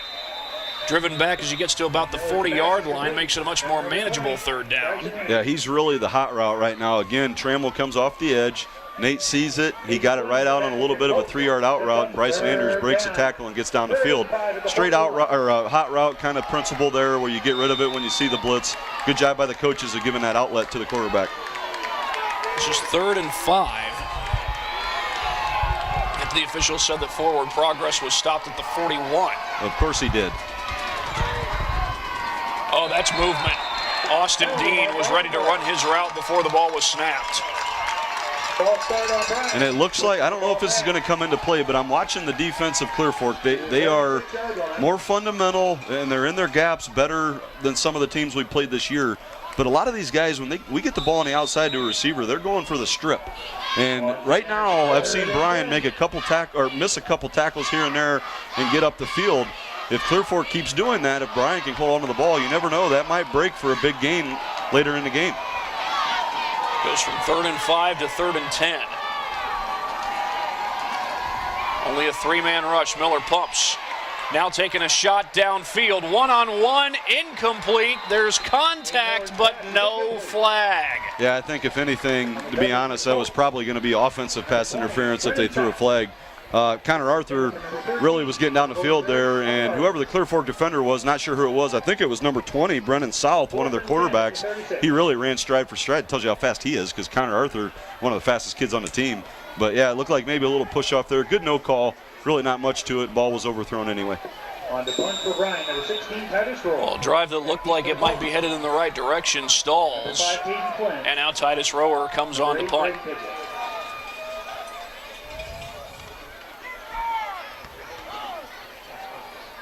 A little bit of a low punt. Goes just past Brady Tidrow, and that's going to roll dead at the 18-yard line. Well, that's better field position than it looked like it was going to be as far as the Golden Bears are concerned. At the 18-yard line. I'm really interested with the spread team to see how they adjust here. They have done a lot of formations on film. Today they've done some of that, but their play calling really hasn't been as exotic as what you've seen on film, and that happens a lot. Happens in every sport. You get in a game with a lot of pressure where you must win, things kind of tighten up a little bit, and that's been the case so far with Clear Fork's play calling as well. I believe they've got Brennan South in there at quarterback, and he'll keep this one. And a good run on first down out to about the 25-yard line. Make that the 26. Check that it was Schaefer. That's been that's really the same play in reverse. They tried to run earlier on fourth down by the goal line that they didn't get. Fake on the guy in motion, just a jet motion right across the formation. Don't give it to him. And right now I think you got to play the quarterback to run if you're Bryan, because he hasn't handed that ball off yet. If you're Clear Fork, set it up, give it to that guy one of these times to kind of mess up with Bryan. This is 2nd down and 2. And a keeper by Schaefer. He's got the first down. Good burst of speed by Jared Schaefer, and he's out across the 40 to the 43. There it was. It's exactly what we just said. It's really the exact same play going left to right this time. Guy in a slot was Trammell, got the fake on a jet sweep or jet motion there, and Schaefer goes straight ahead. If you're Bryan, you've really got to try and make sure you focus on that quarterback here, because everybody knows with 400 yards rushing, Schaefer kid can run. Schaefer awaits the snap. A 4-man rush. He's got time to throw. Starting to run out of time. Gets away. Flag is down, and Schaefer is brought down at the 45. Penalty markers down. Golden Bears thought it was a fumble. Flag is a holding call against the Colts. Yeah, they're going to say holding on one of the offensive linemen, but that's really not their fault. It looked like they were looking for the deep slant for Caden Flynn that they got earlier on the 64-yard touchdown. Wasn't there. Good coverage, a wheel route to also the left boundary here. Didn't have that, and he's kind of dancing around. You can't really make your offensive lineman block for that long without getting some sort of penalty or a sack. And I know it won't really count for anything, but I think it was Matt Harold who got the tackle when the play was all said and done. And it is 1st and the field right now. 1st and 27. Well, the scoreboard says 1st and 27. Actually, I think it's right. They marked the ball on the 26-yard line. As Schaefer rolls to his left, throws across the middle, incomplete. That ball should have been caught by Caden Flynn. The Golden Bears very fortunate that it was not. Wow, that was that was an really easy catch there that their best receiver didn't make. They ran the Trammell kid really in the left slot right up the field through the seam to clear out everybody, and Flynn came right behind him and stopped, and that was about a 12-yard kind of stop route there, and he was wide open. Could have run for probably another 6-7 yards at least if he catches that ball. 7:42 to play here in the third quarter, and a one-point lead on the main stop scoreboard. Pressure comes, and here's Schaefer taking off, dancing around. Tackle him if you can, and they finally do. He only got back to the 30-yard line. Still a long way to go for the first down. Yeah, Bryan's okay with that. Right now, really, with all the holding penalties and things with the Schaefer kid kind of dancing around, there's really not a reason to go after him and blitz. Hasn't shown a big-time arm. You can sit back. It's 3rd and forever. And even if it's 1st and 10 right now with him dancing around, I think you kind of play the coverage a little bit if he's going to pass and make him do that and let him keep getting their holding penalties. They have 7 penalties for 80 yards, guys. 7 penalties for 80 yards. That is a ton for a 10-0 team. Chris, thank you very much. Here is 3rd and long. A fake handoff by Schaefer. Will he run again? No, he won't get a chance. And I believe that was Rower who got him down. Yeah, he really doesn't look comfortable just going back to throw whatsoever. He's not keeping his eyes down the field. The only time he did, he danced around and got a penalty. And this time, he just looks like he wants to get out of the pocket early. He really looks like he's just kind of uncomfortable back there. And the line right now is arguing with each other for Clear Fork on the sideline. Connor Arthur will go back to return the punt from Gabe Blauser. Arthur's had a decent night tonight. He does have an interception in the game. Unfortunately, that pick did not lead to any points. They come with pressure. They don't get the block. Drew Peters came close, and Arthur will just let this one bounce. And the Golden Bears will take it just beyond the 25-yard line. Boy, that was close. Almost a block punt. Drew Peters came off the right side defensively and laid out a little bit for that. Couldn't quite get there. Very close to a block. Second possession of the second half for the Golden Bears comes with 6:03 to go in this third quarter on the main stop scoreboard. They've started to move the ball a little better as the game has gone on. Where early on it seemed like the Golden Bears' best play was just 3 yards and no more, but things starting to change. Blitz. And they go with the cross, and Rohr could not make the catch. Yeah, that's the first time really anybody from Bryan looks like they've had a drop. That was right in between the 1 and 6 right there on just a quick slant route. And tough to catch that, you know. And right now you're setting them up again if you're Bryan. They really haven't taken a deep shot.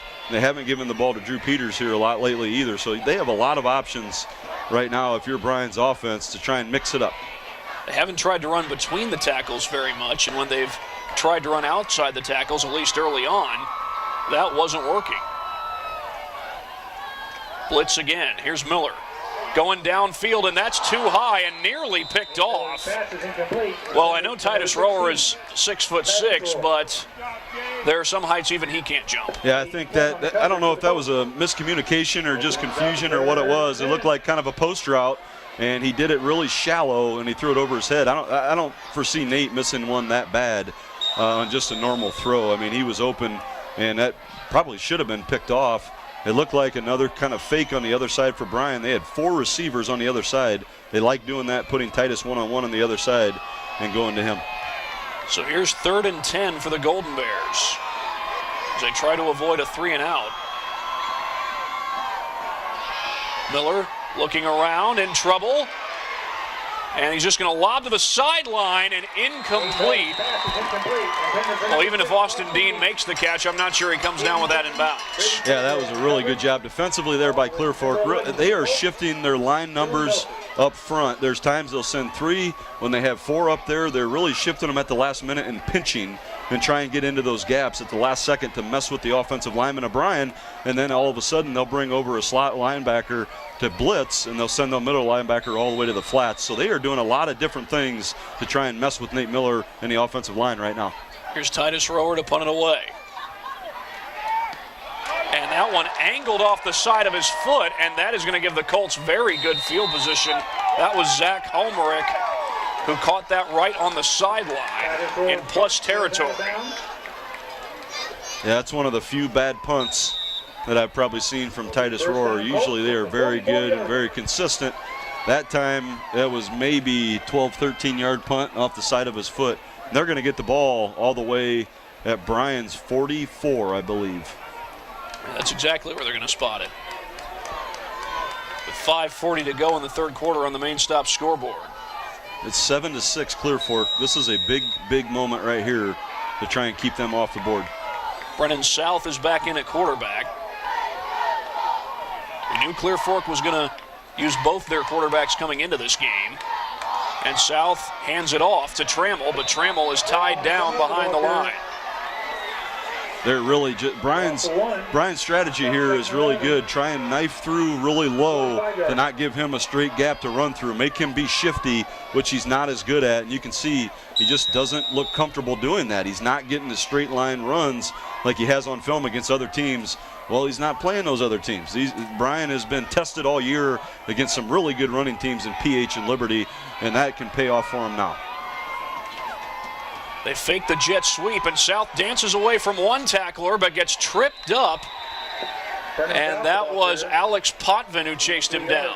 Yeah, same thing again. This time Trammell comes right to left on that jet motion. They still don't hand it to him. Titus Rohr stayed in, focused on the quarterback like he should. Didn't make the tackle, missed the tackle, but still made the right play and right decision because they haven't handed that off yet. So if I'm Clear Fork, I don't understand why they don't try and hand that off and change things up. And if you're Bryan, keep focusing on the quarterback run. So here is 3rd and 9. Golden Bears looking for a stop after this drive started in plus territory. They go with the flea flicker. South taking a shot in traffic. It's picked. Picked off by the Golden Bears. Trying to get a look at the number. Logan Clemens, number 8. That's the 3rd interception for Bryan today. They tried that flea flicker and sent Caden Flynn on another slant route, the same route they've been running him from the left into the middle of the field. And I have no idea why he threw that ball, maybe because they just told him he had to throw it. But there was a corner on him, and there was a safety, and Logan Clemens just sitting there waiting on it. Really ill-advised throw. Great job by Bryan being fundamental, not going for the run fake. If my memory serves correct, all 3 interceptions that Bryan has taken away have been thrown by Brennan South. Well, that was, I mean, they were just sitting there waiting on that one. Here's Miller getting pressured, and he's down in the backfield. There are a couple of Colts in that backfield. I believe one of them was Trayvon Trammell. Michael Chilemi, number 71, got in there. He's the one that made the interception earlier, one-handed as a D lineman. He's had a good night. And right now, Trammell keeps going and going and going, but I really don't see the effectiveness of that unless he actually starts flattening out his angle and getting to the quarterback. So if you're Bryan, keep running your hot routes. That was a big stop by the Golden Bears. After a very poor punt, here the handoff goes to Drew Peters trying to get to the outside, but there hasn't been a lot of room out on the edge. Yeah, they are very sound on the outside. They get off blocks probably better than 8 of the 10 teams that we've seen all year. They don't give up those runs on the outside whatsoever. It's just not going to happen for the most part. But good job by the coaches. Keep giving Drew the ball, keep showing that, so they have to respect it. This is 3rd and 13.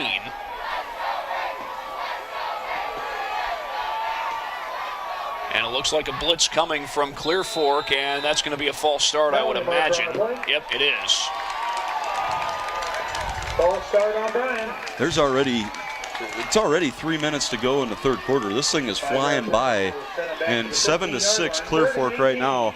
Field position is the name in the game at the moment, and not giving up a huge play as things get tighter and tighter down the stretch. Bryan has really got to limit the penalties because Clear Fork, for a 10-0 team, has more penalties than I can remember a team like that having. Bryan now has 7 penalties for 60 yards, Brandon. Yeah, 7 penalties, 60 yards for Bryan. They've got to limit that and let Clear Fork keep doing it themselves. Here's Miller running out of time, gets it away, one-on-one, incomplete. That could have easily been a hold on Bryan in the offensive backfield. Trammell finally, like we've been talking about, actually went flat that time to get to the quarterback, and he was definitely held in the backfield. So Bryan kind of got lucky on both sides of that right there, that it wasn't picked off and that there was no holding call, because it clearly could have been. So the Golden Bears get the takeaway, but now they got to punt it right back. And once again, Clear Fork stands to get very good field position out of this punt. Titus Rohr basically from his own goal line. There's a good one. That was a good one indeed. Back at the 44-yard line is where it's fielded by Flynn. He gets it back across midfield to about the 48. Great job. Dom James made that open field tackle against their fastest or best wide receiver. He could, if he breaks that, he might still be running. Great play by Dom James to stop him at midfield. Well, once again, you ask your defense to come out and make a stop in a close game like this. And again, the Golden Bears have to do it in plus with the Colts in plus territory. And that's the thing. I haven't seen Clear Fork, whoever they keep running out there, really be able to throw the ball that well. You know, you talk about having 1,000 yards, and that's fine for both guys. They haven't made really great passes yet with either of these guys, so I think you got to worry more about the quarterback run. This is Jared Schaefer on the keeper, breaking free. They can't get him down until he crosses the 35, but that's well beyond the first down marker. It was Keegan Brown who finally got him down. I know it's Groundhog Day here, but at the moment they ran that jet motion fake again. They have yet to hand it off to any of those receivers getting that. The quarterback has kept it every single time, and they're probably going to keep doing it until it doesn't work anymore. Set up at the 33-yard line. We knew coming in that the Colts were going to spread the field out quite a bit as they continue to do that. And the handoff is to Trammell on that end around, and he is gang tackled, but it's a pretty good game before the tackle was made. We said that earlier. When are they going to do it? When are they going to do it? You keep showing the quarterback run. You think they're going to hand it off. Finally, they did right there to Trammell. Actually, good play by Bryan. But again, that's not really what's hurt them because they're getting to the outside. Okay, it's the quarterback runs. So let's see if they try it again, because I think they're going to go 5 wide again. There's Caden Flynn out there on the far side. Zach Homerick in the slot. Caden Flynn has the lone Clear Fork touchdown, and Homerick will come in motion. They'll fake to him. Schaefer stumbled a little bit out of the gate, and he goes down. He might have gotten just a yard or two, or maybe zero by the looks of things. Yeah, good play there by Keegan Brown. Keegan Brown actually came in, took out a blocker, and really took away the gap that Schaefer wanted to run through on that quarterback run. So great play there by number 60, Keegan Brown, to take that away. And you got to imagine that this late in the third quarter, this is probably going to be 4-down territory. Yeah, you would think. I mean, they're inside the 30 of Bryan at the moment, and it's 3rd and 5. So, but again, I haven't seen him throw the ball well outside of the couple passes that they've got. Here's Schaefer back to throw against a blitz, in a lot of trouble, and they can't get him down. Now they do. He's short of the line. Jared Schaefer on the quarterback keep. I thought the Golden Bears had him dead to rights. Finally, Adam Queen. Progression up to the Looked like Dom James actually made that tackle. They blitzed, Bryan did on that one, really just a straight up blitz, nothing fancy up front. And they probably had 3 chances to tackle him while he's dancing around. And now he got through that. Now it looks like 4th and 2, 4th and 3, with maybe the clock going to run out on the third quarter before another snap here. The Colts do not seem to be in any hurry. There's less time on the game clock than there is on the play clock. And yeah, this is just going to end the quarter. So 7-6 with a big 4th down coming up. And the 4th quarter on its way when we return. 7-6 on the main stop scoreboard. You're watching Bryan playoff football on the Golden Bear Sports Network. They say there is strength in numbers. In Bryan, we have always taken pride in supporting our Golden Bear student athletes in all of their sporting endeavors. The Bryan Athletic Boosters now have a chance for you to get into the game. If you're Bryan proud, it's time to become Bryan strong. Whether you were a BHS athlete, are raising a BHS athlete, or just love supporting our Bryan High School athlete, this is your chance to be part of the BHS sporting community. Talk to any board member today on how easy it is to join, or contact us at 419-636-4536. Into the third quarter, it is 7-6 Colts. Want to thank our sponsors, Bryan Ford Lincoln, Northwest State Community College, Suburban Auto, Curl Funeral Home and Crematory, the Bryan Athletic Boosters, BMU Cable and High Speed Internet, Oberlin Turnbull Funeral Home, Jason Deach Collision and Customs, and Veterans Services of Williams County, guys. Chris, thank you very much. That golf, Brandon Fisher here at Clear Fork High School in Belleville on the Golden Bear Sports Network. A good ball game so far, 7-6, and the Golden Bears looking for a stop on 4th and 3. Third quarter score, Lucas 42, River 0.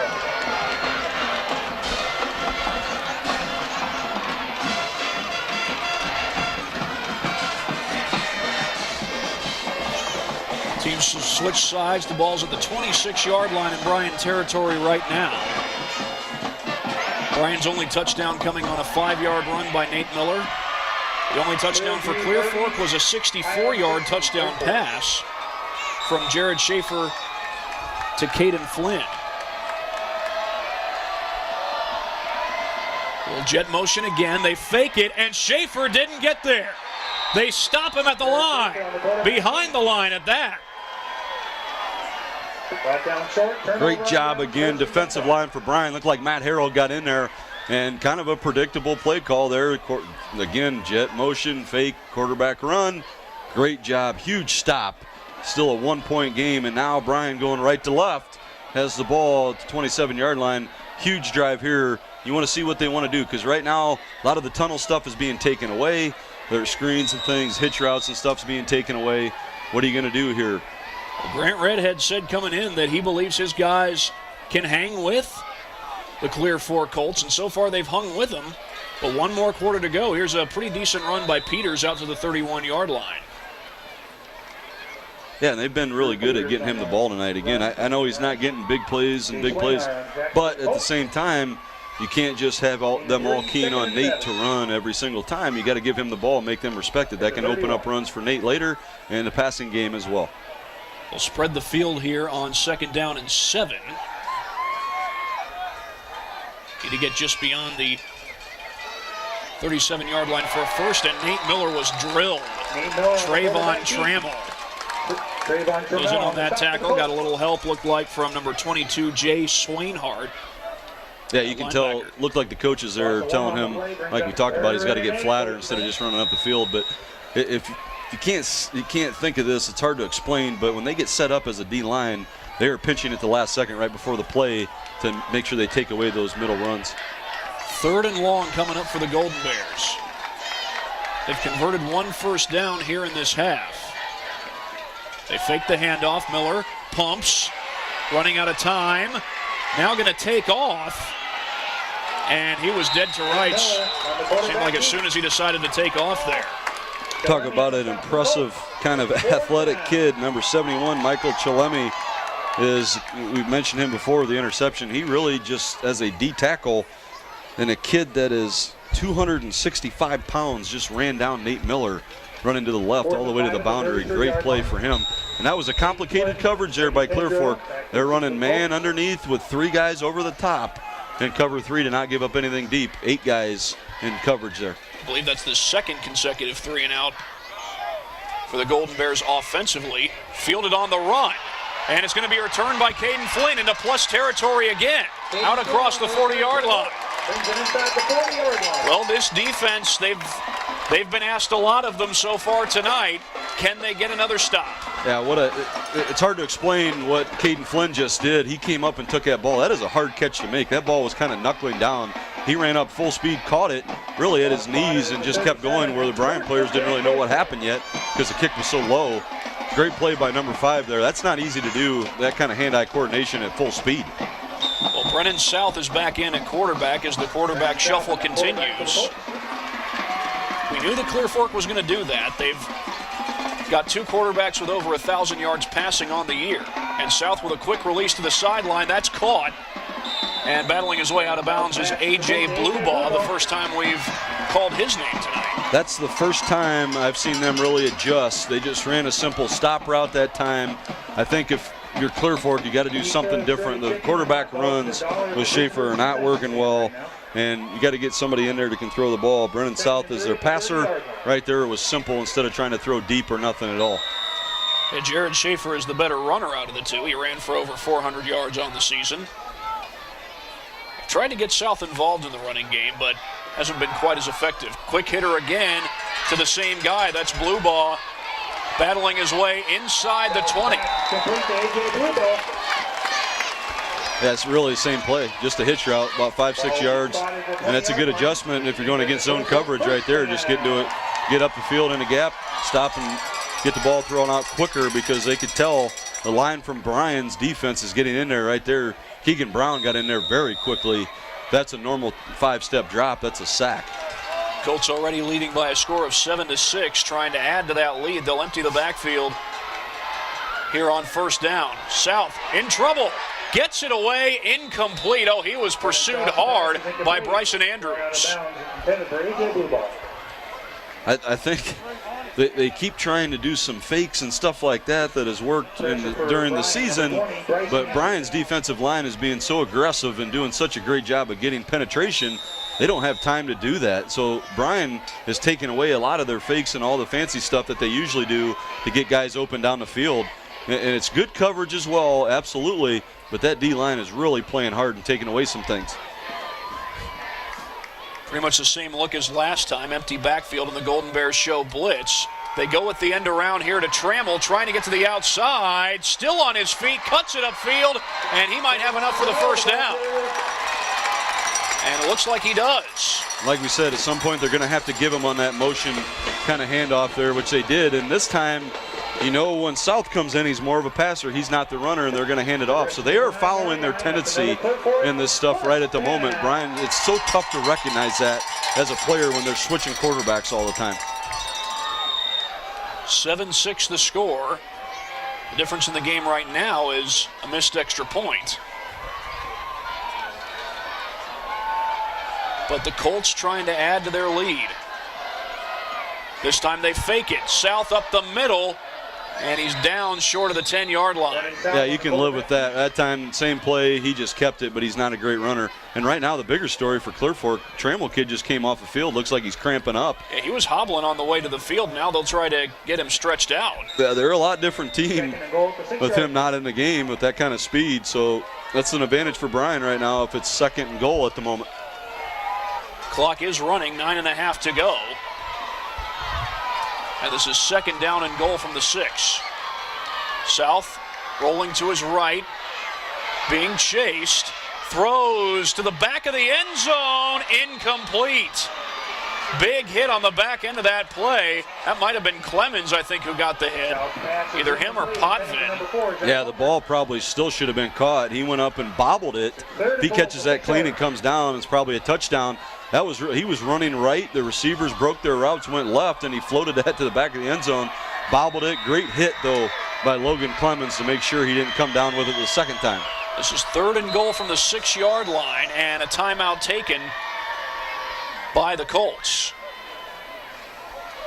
Well, we're going to stay with them on this timeout. This is I believe the second time today that the Colts have had a goal-to-go situation, but they've found something with those quick hitch routes and or the stop-and-go routes, I should say, and also the jet motion game. Yeah, I mean, the jet motion thing, like we said, they're following their tendency for the most part. And Trammell's coming back in trying to shake out the cramps. They kind of need him on 3rd and goal at the moment. But right now, every time they roll out, they're going to the right. And that's something that Bryan has figured out. They're being aggressive as a D-line getting back there because all the fakes and all the fancy things that we talk about, they try and show to get a deep pass. Really hasn't happened. And against that zone coverage, it's going to be tough for anybody from Clear Fork, whatever they run out there, to get a deep pass again because they know that's what beat them the first time. Trammell's been involved in the jet motion game. He's lined up in the slot on a number of occasions. Wouldn't be surprised if they try a little bit of the same here on 3rd and goal. And again, we've said it multiple times today, but you got to believe that this is 4-down territory. Oh, it's definitely 4-down. I can't imagine after watching that extra point earlier, that lollipop popped into the sky for Clear Fork. It went through, obviously, because they got 7 points, but I'd be shocked if they want to trust their kicker on a field goal at the moment. And if you're them and you're 10-0 and you're trying to win a playoff game, of course you are. So if you're Bryan, just get them a manageable stop here. Don't let them get down to the 1-yard line where they can run whatever they want. Brennan South remains in the game.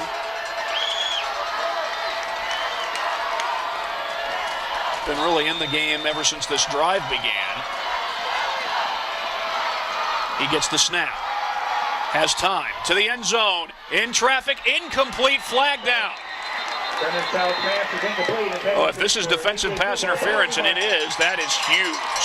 Pass interference on Bryan. This is not the situation to have pass interference. I know I'm cheering for Bryan. I don't really care if anybody says or thinks that we shouldn't say something, but my goodness, that was a slant route, and he was in front of him. Connor Arthur was in front of the receiver and knocked the ball down with his inside hand just like he's supposed to, and they called pass interference. If anything, they have to call holding maybe on the break, but that, I don't know how, watching that on film, it's going to be easy to live with that call right there. That's tough.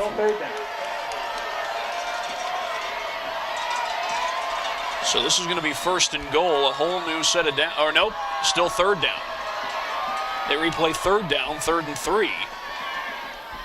And a fumble, no, not a fumble, but a stumble rather on the exchange. Zach Homerick was coming around to take the handoff, and Schaefer fell down, or should I say South fell down as he went to hand it off. Well, same play again. He looked to run it and really just tripped up. It's muddy out there, and that's a huge deal. They go from the 3-yard line all the way back to the 7-yard line now, and it's 4th and goal. Well, that's the second timeout that the Colts have used here, and I know it's 4th down. You got to figure out what play you want, but they're down to their last timeout, which is good for the Golden Bears, obviously. They've still got all 3 of theirs. Yeah, I'm still confused. How many times has this happened this year where we get a personal foul or a pass interference and it's not a 1st down? I'm really happy it's not a 1st down because that made it 3rd and short, now 4th and 7 to get to the goal line. But, man, I don't understand the high school rules. Apparently I need to start reading more. I think the high school rules are a little bit different than college and the pro. Well, yeah, I get, obviously they're different. Right. I don't know, pass interference, and then we had personal foul that wasn't, and I don't know what's going on. I got to figure that stuff out before next year. Hopefully you get a big stop here, and you don't have to be in panic mode yet. There's still 8:50 to go in a 1-point game, but you really got to think you have to have this stop at the moment with the way the ball's kind of been moving for Bryan's offense. and you've got plenty of game left. Bryan has shown that they can get up the field in a hurry in games where they haven't done so well for most of the game. So this would be a big deal right here to get a stop, because there's plenty of time to try and get another score and move on to next week. Now, you're not out of this game if the Colts do score a touchdown. But right now looking for the stop to keep it a one-point game. Here's Schaefer on a rollout. Throw into the end zone, wide open man. Oh, he dropped it. Incomplete. It was just a matter of did he hold on, and he did not. Wow. That was Homerick. Zach Homerick was wide open in the end zone. Wow. Another rollout to the right. They love bringing their slot receiver from the right back to the middle against the grain. He threw it across his body, kind of slipped as a receiver, and he dropped a wide open touchdown pass, luckily for Bryan. I'm not a fan of either of these teams, but it reminds me of a game back in 2009 between Miami and Florida State. Now, come on, you ought to be a fan of Bryan by now. We need you to cheer for us here a little bit. When I said I'm not a fan of either of these teams, I'm talking about Miami or Florida State. Oh, good. Downfield pass is intercepted. Ashton Lyon down the sideline, and he might be in. He is. It's a pick six.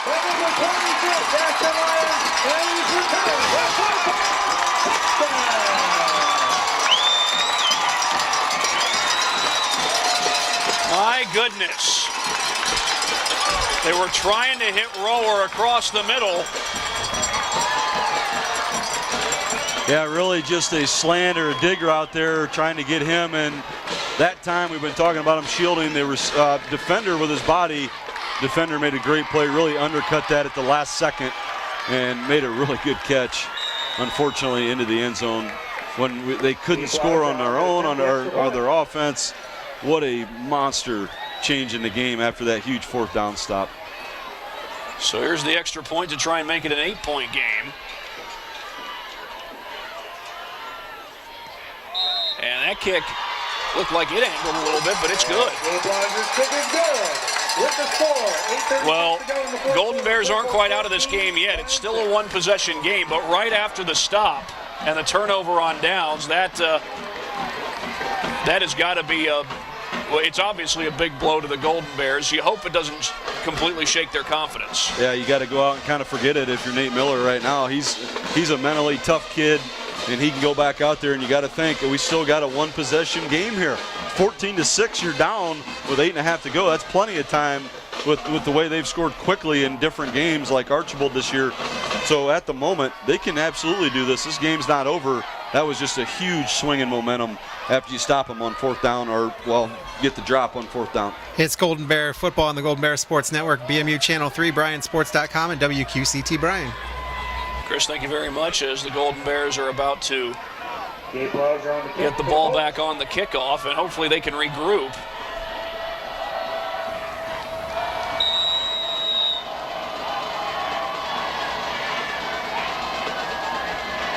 Dean and Arthur back to return, and it's going to be Austin Dean. He muffed it, picks it back up at the 3-yard line, and he's fortunate to get that across the 10. That was about to be bad field position. On the return for the Golden Bears. And obviously the risk is you just let it go, and it doesn't roll into the end zone. That's a live football. It's not like a punt where you can just let the ball roll, and unless you touch it, it's not live. Now the ball's at your own 11. And like I said, Nate Miller, player of the year in the league offensively, he's got to come out, forget about that. And he's got to figure out, the coaches also are trying to figure out where to get the ball. They're taking away the slants. They're taking away that inside stuff. Here's Miller to throw, and he's going to pull it down, and he is stacked up back inside the 5-yard line, calling a stoppage in progress. Back at the 4-yard line. And this time they're mixing up coverages. That time that was straight man. Really cover 0 with no safety over the top. Everybody just locked up. And they brought about 6 guys to try and get into the backfield, and it was number 71, Michael Chalemi, again getting in there. He and James Watts have had an incredible game for the Colts. So now the question here is, do you ask Nate Miller to put it up from his own end zone? He's standing right on his own goal line. with 2nd and 15 or 2nd and 16, staring him down. He's going to put it up, going for the slant, and Rower couldn't hold on. I'm not sure if he was ready for that. Yeah, it looked like that ball came out so quick because of the rush that they're getting. All of a sudden now, they are getting in the backfield more and more. And I'll be honest with you, it really looks like the Trammell kid's going offsides. I'm not trying to complain or anything like that because I'm cheering for the Bryan team, but he's jumping and jumping coming off that edge.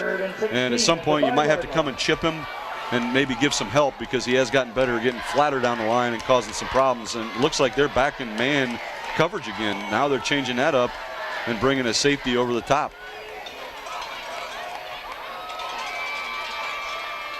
Miller from his end zone again goes for the slant. That is caught. Nope, incomplete. They have completely, I know I said it before, but they have completely changed from that zone stuff, drop 8, to now they're going man. They're just mixing up what safety they put back. They either put 2 safeties back and cover 2 man, or they put 1 back, or they go completely just straight up with no safeties. They're taking away that short stuff for Bryan. At some point, they're going to have to get longer routes. Problem is, do you have enough time to throw the ball? So now Titus Rower standing just inches from the back of the end zone. Good angled punt, taken from about the 46, and I think that was number 8, Brady Tidrow, who went out of bounds. That worked out about as well as it possibly could. He kicked that from probably 3-4 yards into the end zone and all the way to the 46, right out of bounds to the player from Clear Fork. So this is going to be 1st and 10 from the 46, and a theme in this game is that Clear Fork has consistently started in plus territory, at least in the second half. Golden Bears, they've been able to get stops. Can they do it again? It's still just a 1-possession game.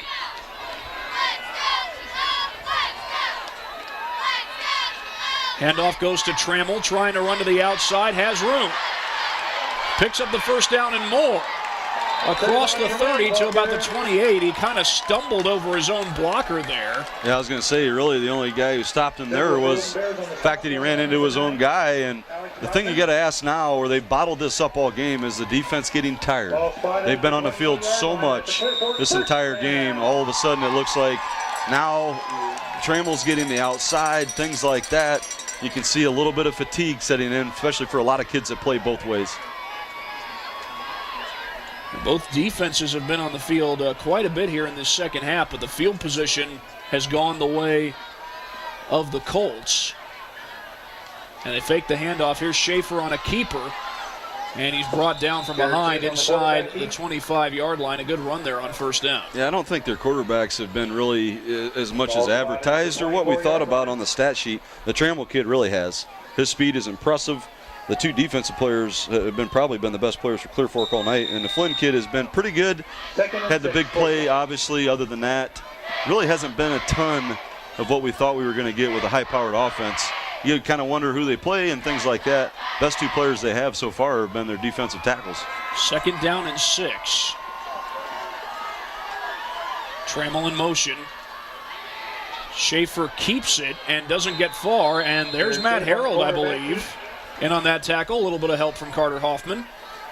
Yeah, it looked like a read play there. It might be a midline read. Are you reading the D tackle or are you reading the D end possibly as well to see if they want to keep that? It seems to be their staple play, their bread and butter. Bryan's actually done a pretty good job. Maybe, 3 or 4 times they've gotten the edge and quarterback's gone, but really a midline read there. 3rd and 7 coming up.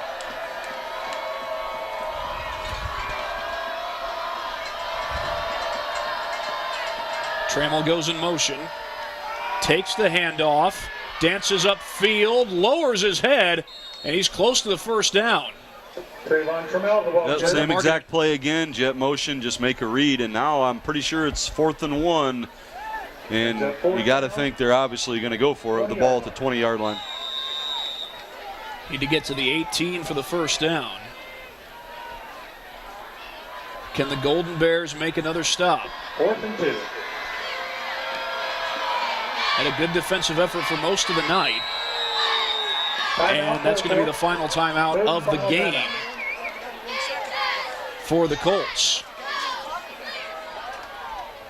Comes with 5:06 to go and a 14-6 lead for Clear Fork on your main stop scoreboard. Yeah, that's interesting. This is still a one-possession game here, and they just burned through all their timeouts.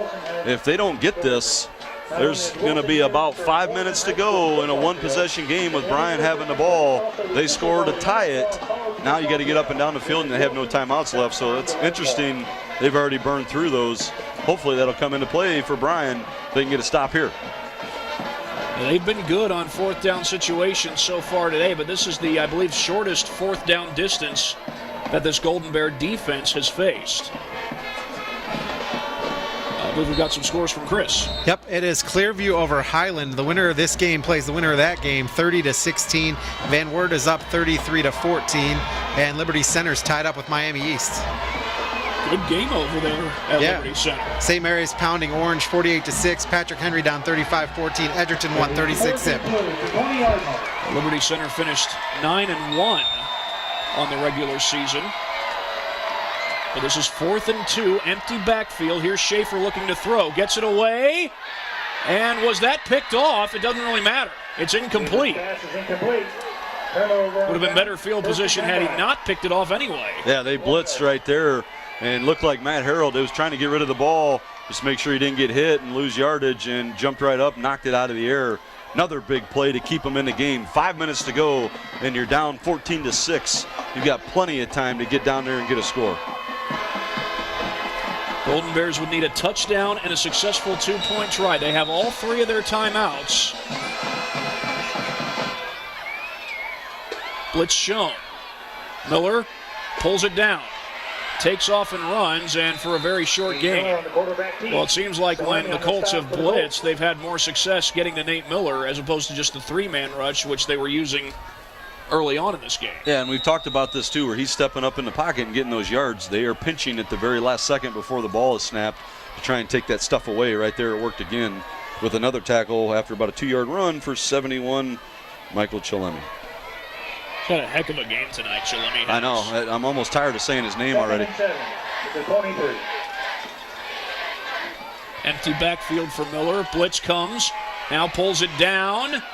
Cannot shake free. He's down at the 25-yard line. Miller on the quarterback keep. Jay Swainhart on the tackle for the Colts. Jay Swainhart made the tackle. The 5'11", 200-pound senior. You talk about the Trammell kid, number 2, their running back. They're sending him off the edge again, trying to make sure that he's causing havoc. And we keep saying you want to run deeper routes because they're locking up in coverage. Well, they're sending him around the edge with that kind of athlete getting there. You don't have that kind of time. So it's really kind of a catch-22 for the offense for Bryan, because right now the only thing that seems to be working is having Nate Miller go back and then run up kind of through the pocket every time with that kind of pass rush. This is 3rd and 5 for the Golden Bears. They'll put 4 wide receivers on the field. Well, 3 plus the tight end rower. Miller looking to throw, does so. Incomplete. Miller's pass is incomplete. In the direction of Connor Arthur. And now, at this stage of the game, 4th and 5. I know you're not in plus territory, but you're almost forced to go for it. Yeah, this is one of the toughest decisions here. I mean, 4th and 5 with 3:40 to go. You maybe could punt this and get a stop and get the ball back, but to be honest, that's a huge long shot. You got a better shot right now of just trying to get it on 4th and 5.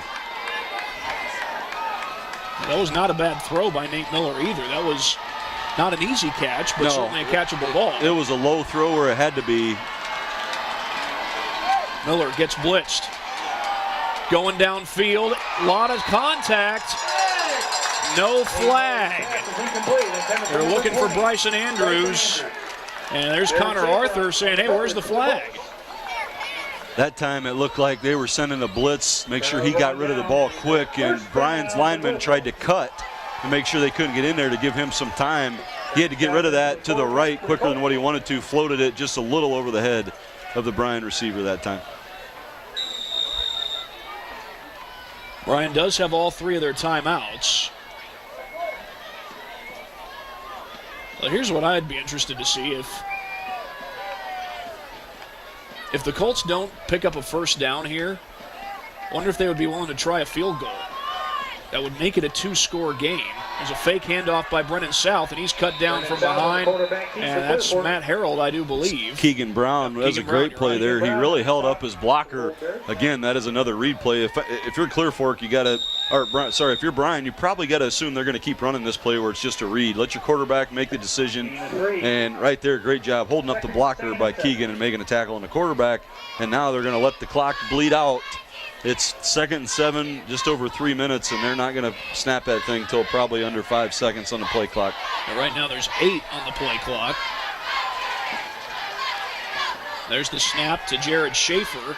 He's a better runner of the two, and he hurdles his way up to about the 16-yard line. That's close to a first down. And now making a stop is huge, but the bigger problem is the clock. It's 3rd and 1.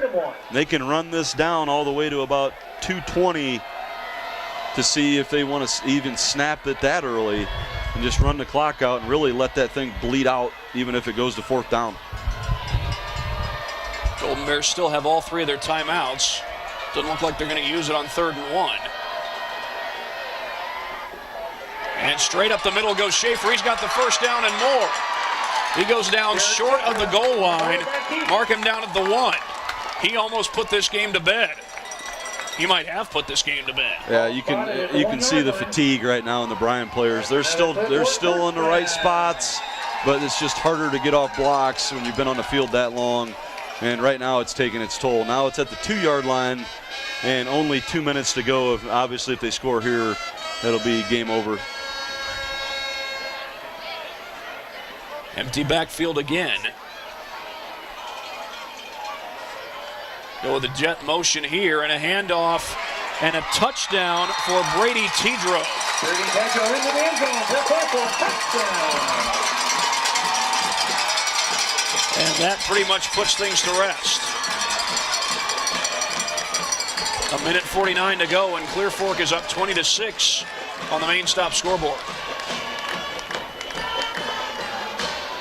Yeah, I know, and there's still time to go. You got 1:49 to go. You're going to get the ball back and try and go down to score. And technically not game over yet, but got to give a lot of credit to these Bryan kids. I know they've got a couple scores that have gone on the board here late, but that's really out of fatigue for being on the field so much. They have really, really played well tonight against a team that's high-powered. Wait the extra point. Snap is down, and the kick is no good. Well, it's hard to tell. These goalposts go up about 17 inches. And that's the shortest goalpost I've ever seen. I didn't see much wrong with that kick, but then again, we're looking at it from an angle. Yeah, I know nothing about kicking, but that's the smallest goalpost I've ever seen. Other than that, kind of a neat setting here with all the trees in the background and everything like that. So anyway, if you're Bryan, now you're down 20-6, 1:49, and you're going to get the ball back, and you really need a big play here. They've done the quick plays before. It's going to be tougher against a more athletic team like this to get the ball down the field. I would think if you're Clear Fork, probably go away from the man coverage and go back to zone here to try and stop the big plays. And when Clear Fork has brought pressure, that's been when Nate Miller has really struggled. Did fairly well against the 3-man rush, but if Clear Fork would send 5 guys, that was when he found himself in a little bit more trouble. Yeah, right now the difference in the game at the moment, after a lot of big stops by the defense and 4th downs, that right before halftime, when Bryan's down to the 5-yard line, had 2 plays that couldn't get in, and then the interception, obviously, for a touchdown really changed everything. Good kick taken from the 9 by Austin Dean. Cuts it upfield and goes down at about the 23-yard line. Austin Dean on the return. I mentioned when Clear Fork would bring pressure, Nate Miller fell a little bit more trouble, but you wonder, with a 2-touchdown lead, will we see more or less pressure here from Clear Fork? Well, that's what we were talking about earlier. You would think they'd go back to zone coverage now and kind of play that with a little bit of a drop 8, 3-man rush, maybe 4 if you send somebody else, but you want to keep the ball in front of you. This is the first time that he might not have to worry about what kind of coverage they're going to run because they've been switching it up all game. 4 wide receivers on the field for the Golden Bears, and Miller looks to throw.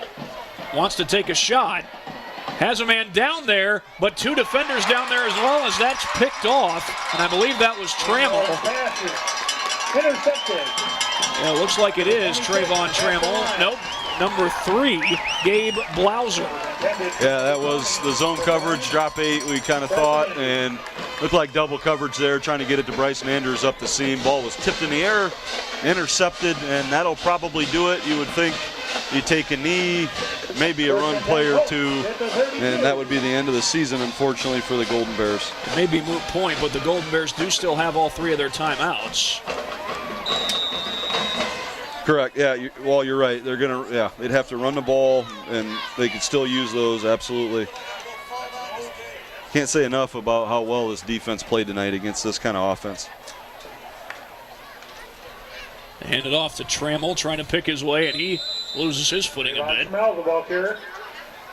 I think this part of the state has had some rain in recent days, but I don't think there's been much today. Well, they had a lot. A couple days ago when we got it, or whenever it was, Thursday, they got a lot down here. I think they had more than what we got, actually. And the Golden Bears used their first timeout with a minute. It's like a minute 15 or a minute 19 on the clock. First timeout. A minute 15. I had a light pole blocking my way. That's how I went from a minute 15 to a minute 19. Folks who are listening are probably saying, how did you get to a 4-second difference? Max Krabs is the official partner for scores and statistics. But it was certainly a good defensive effort put together by the Golden Bears. And you know, Nate Miller, he's had good games this season. You know, sometimes you have games where you deal with a lot of pressure, and it's hard to shake that. Yeah, I mean, this team's 10-0 for a reason, and I think you can tell they've had a bunch of blowouts. I think Bryan's schedule they played is probably better than what Clear Fork has, but they've got a couple athletes on this team. And again, we came in thinking, you know, probably would be a high-scoring game. I don't think anybody would think it'd be 20-6, and Bryan would be kind of really shut out in a lot of ways offensively like they have been. Another run play here for Trammell, trying to spin free. Good run after contact, close to a first down. And he's got the first. We're talking about Nate Miller. This is his first year as a full-time starting quarterback, taking over for Zach Nobis. So that's good news for the Golden Bears. He'll be back next year. Yeah, how about Zach Nobis, by the way, was Bluffton's Offensive Player of the Week last week. That was really impressive. Glad for him. Great kid who came in. I think somebody was hurt or something like that, came in and helped him win the game. So, or threw some touchdowns or something. So that was awesome to see that. But yeah, tonight, Nate Miller's had a great season. I know tonight really struggled. Offense really struggled, but doesn't take away from a great season and really a great season by the team in general. Well, now the Colts will take a knee. That was Schaefer taking the snap there. With 32 seconds now on the clock, the timeouts are pretty much moot point. Second and 11 at the 42. Yeah, there should be one more snap, and that'll do it from Belleville or Clear Fork, or one of them's the town, one's the school. Clear Fork's the school, Belleville's the town. Yeah, there's the snap, and that's the ball game. So the Golden Bears season comes to an end here in Clear Fork. It was a good season, but it ends in the first round of the playoffs. 20-6 the final on your main stop scoreboard. And we'll be back in a matter of a moment with a little post-game recap here on the Golden Bears Sports Network. One thing that hasn't changed here at Bryan Ford Lincoln is our commitment to service. It's in everything we do. It's in our mission statement. Our goal is simple: customers for life. Kick back in our newly renovated service lounge or business center. We pick up and deliver throughout the local area at no charge. So the next time you need service on your Ford or competitive make vehicle, come out and see us at Bryan Ford Lincoln and see why we've earned Ford Motor Company's President's Award 7 times running. BMU high-speed internet is now cheaper than ever. Now just $30 a month. That's $100 a year in savings. Get it with BMU Extended Basic Cable for all your sports, movies, and reality shows. Plus local programming, including high school sports and community events. Not to mention a local help desk and support team for when you need them. Now for the fine print. We don't have any. No contracts or hidden fees. Call BMU today at 419-633-6100 or visit us on the web at cityofbryan.net. It's pretty obvious that there is a huge inventory of trailers at Jason Deach Trailer Sales in Edgerton. But what you can't see is how many parts they have available. Axles, brakes, doors, fenders, hitches, hinges, electrical, lighting, suspensions, tie-downs, toolboxes, tires, and wheels. If it's a part you need for your trailer, you can get it online or in person at Jason Deach Trailer Sales on the east side of Edgerton. There comes a time when every family is faced with the difficult choice of aftercare for a family companion. In the past, your choices were limited to burial or cremation. Now there's a better option, aquamation. It's a gentle, more responsible alternative that allows you to honor the loss of your companion without harming the environment. Aquamation is a simple process similar to Mother Nature's own that allows the family to retain more of their companion's remains. To find out more, call or stop by Creel Funeral Service today. Back here on the Golden Bears Sports Network, 20-6 the final. Clear Fork defeats Bryan. Unfortunately, this means the season is over for the Bryan Golden Bears, but it was a step in the right direction. And these Golden Bears, they've been taking some good steps forward in the last few years. Yeah, you go 7-4 on the season and really have a great year. You talk about wins over Fairview that were very close. Archibald at their place, that was a huge win. So there are a lot of really good highlights on the season, and you lose to 4 teams. All 4 of them were in the playoffs, so that's something you can really be proud of. It stings tonight, I guarantee. For the defense, they played so well for most of the game. Got tired at the end and really only gave up the 2 scorers, and the one they retired. The other one was the pick 6 that they had. Really, they changed momentum of the game. So great job defensively, great kind of scheme coming in here. You're an 8 seed going against a 1 who scores all these points. So really tough fought battle. You can see that mentally the Bryan kids are tougher, and it's really starting to show. So that's great news for them. Great season, and congrats to the coaches and players. I don't know about you, Brandon, but I think what stands out to me from this game is that you talk about that Golden Bear defense. They were able to make 2 stops on goal-to-go situations, forced 2 turnovers on downs. Yeah, and another 4th and short that they stopped as well. So they had a great night. Like I said, there's only so many times you can be out there and be put in that situation before you kind of get tired, fatigue sets in. So they played hard. This is a long trip down here, taking that bus ride, and they came out ready to play. You could see that. Came out and took the lead, and really just a couple plays here and there right before the end of the half, where you got 30 seconds, you only end up getting 2 plays and don't get in the end zone or get anything out of it. And then later on, obviously, after the stop, the pick 6 was huge. So there was a few things here and there that maybe could have swung it the other way. A lot of mistakes on Clear Fork's side. If they want to move on, I guarantee they're going to need to clean that up, 11-0 or otherwise. But I think Bryan at times was more physical than what Clear Fork was, and I think they play a better schedule. That showed tonight. But a couple of players on Clear Fork really made the difference. And really, I'm going to say their 2 D linemen were the best 2 players on the field. Well, we may get a definitive update on this, but Clear Fork is going to play the winner of Lorraine Clearview versus Sparta Highland. That game started right about the same time this did. In the meantime, the final score, the Golden Bears lose 20-6 to Clear Fork here in Belleville, Ohio. For Brandon Fisher, this is Thad Goff saying so long. Chris Malenga has the postgame show next. When Cameron's family came to us with a plea for help, we put our minds and our hearts into creating a solution. Selfless teamwork made the impossible possible. NSCC really is the heart of education. Gathering with those we love, we get to catch up and we get to reflect on the past. It seems like every time we get together, I always learn something new. Here's the front page of the Columbus Dispatch when he won state baseball tournament, sliding into home plate. Look at that, the front page. And that's a neat picture. That was a great memory. I'll never forget that. At Oberlin Turnbull Funeral Home, we understand that there are special memories that need to be remembered and shared. The hands-on training and education at Northwest State opens doors for good paying career opportunities with great local manufacturers. That helps me, my family, and my community. Last year, over 390 people in Ohio were killed because someone chose to get behind the wheel impaired.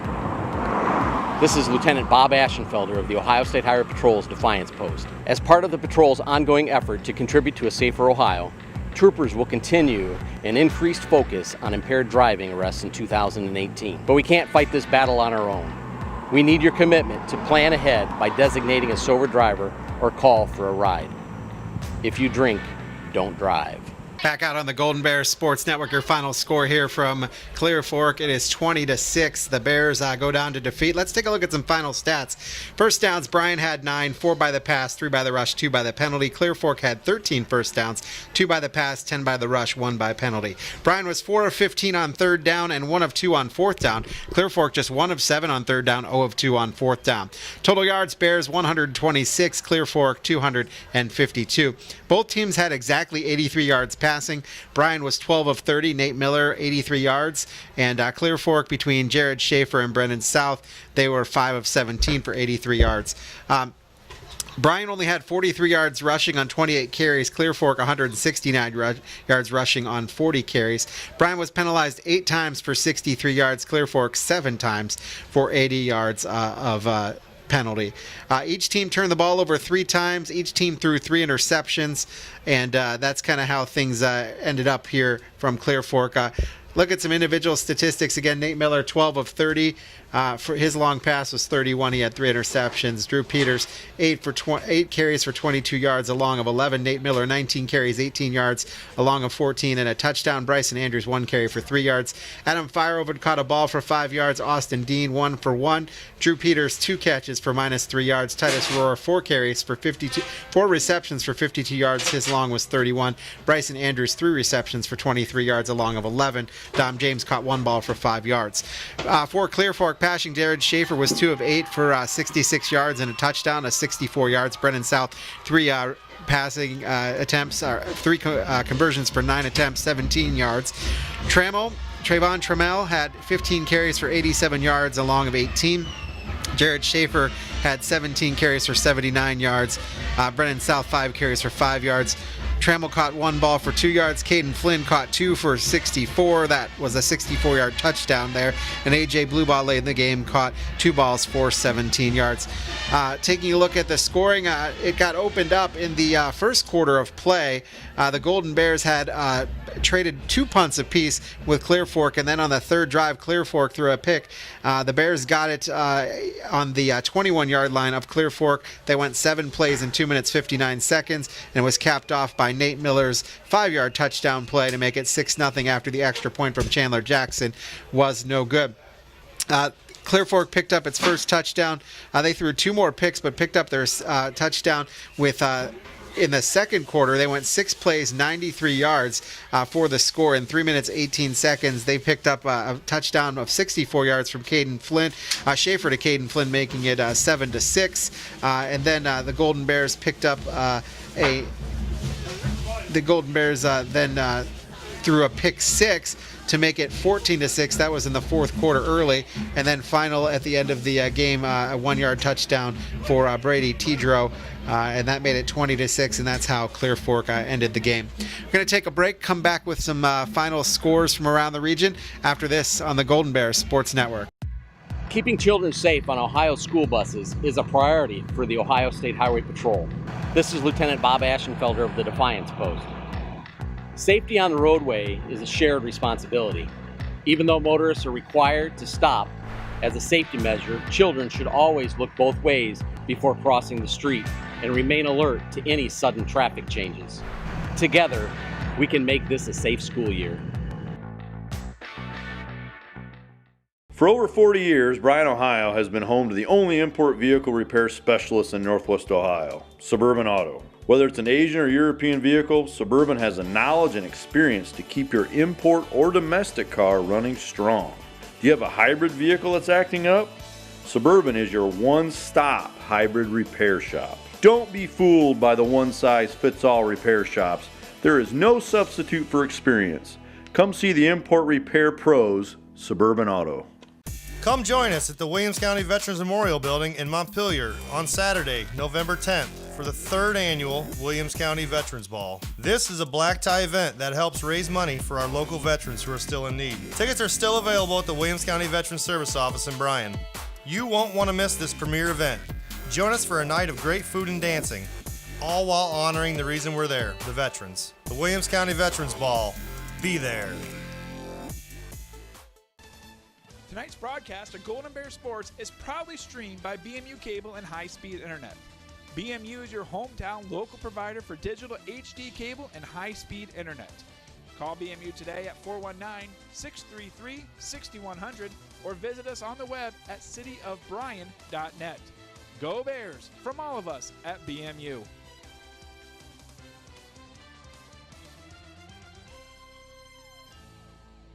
Back out on the Golden Bear Sports Network, 20-6 your final score as Clear Fork defeats the Golden Bears of Bryan. Let's take a look at some scores from around the region.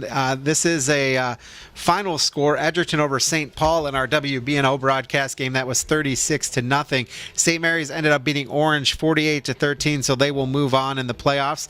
Liberty Center comes from behind to win 24-21 over Miami East. It was Van Wert over Huron, 33-14. Clearview will move on and face these Clear Fork Colts by beating Highland 30-16. And one other game, Macomb now up on Patrick Henry 35-14 in the fourth quarter. That is all the scores we have. Want to thank our sponsors bringing you the game tonight: Bryan Ford Lincoln, Northwest State Community College, Suburban Auto, Krill Funeral Home and Crematory, the Bryan Athletic Boosters, BMU Cable and High Speed Internet, Oberlin Turnbull Funeral Home and Crematory, Jason Deach Collision, Veterans Services of Williams County, Newcomer Schaefer, Spangler and Breininger, Amerimaid Realty, Starks Heating and Cooling, Bryan Parks and Rec, and Andrews O'Neill and Lowe bringing you the game here on the Golden Bear Sports Network. Want to thank our crew. Our director is Chris Bryce, production assistants from Eric Herman, our camera, Samantha Clark and Edna Clark, BHS athletic team of Mook Roofer and Teresa Kuzmal. You can order your DVD of this or any other game by calling 419-633-6137 or visit us on the web at cityofbryan.com. Or cityofbryan.net, and bryansports.com. We also want to thank all of our fans that have watched us on the TV and the radio this year. Appreciate you. And this has been a production of the Bryan Municipal Utilities video crew. This broadcast is copyrighted by BMU and the Board of Public Affairs for the private use of our audience. Any descriptions or duplication or other use of this broadcast, including descriptions or accounts of the game without BMU's consent, is prohibited. Have a good night, everybody. One final time from Clear Fork for Thad Goff and Brandon Fisher. I'm Chris Malanga. Your final score, it was 20 for the Clear Fork Colts and 6 for the Bryan Golden Bears. Have a good night, everybody.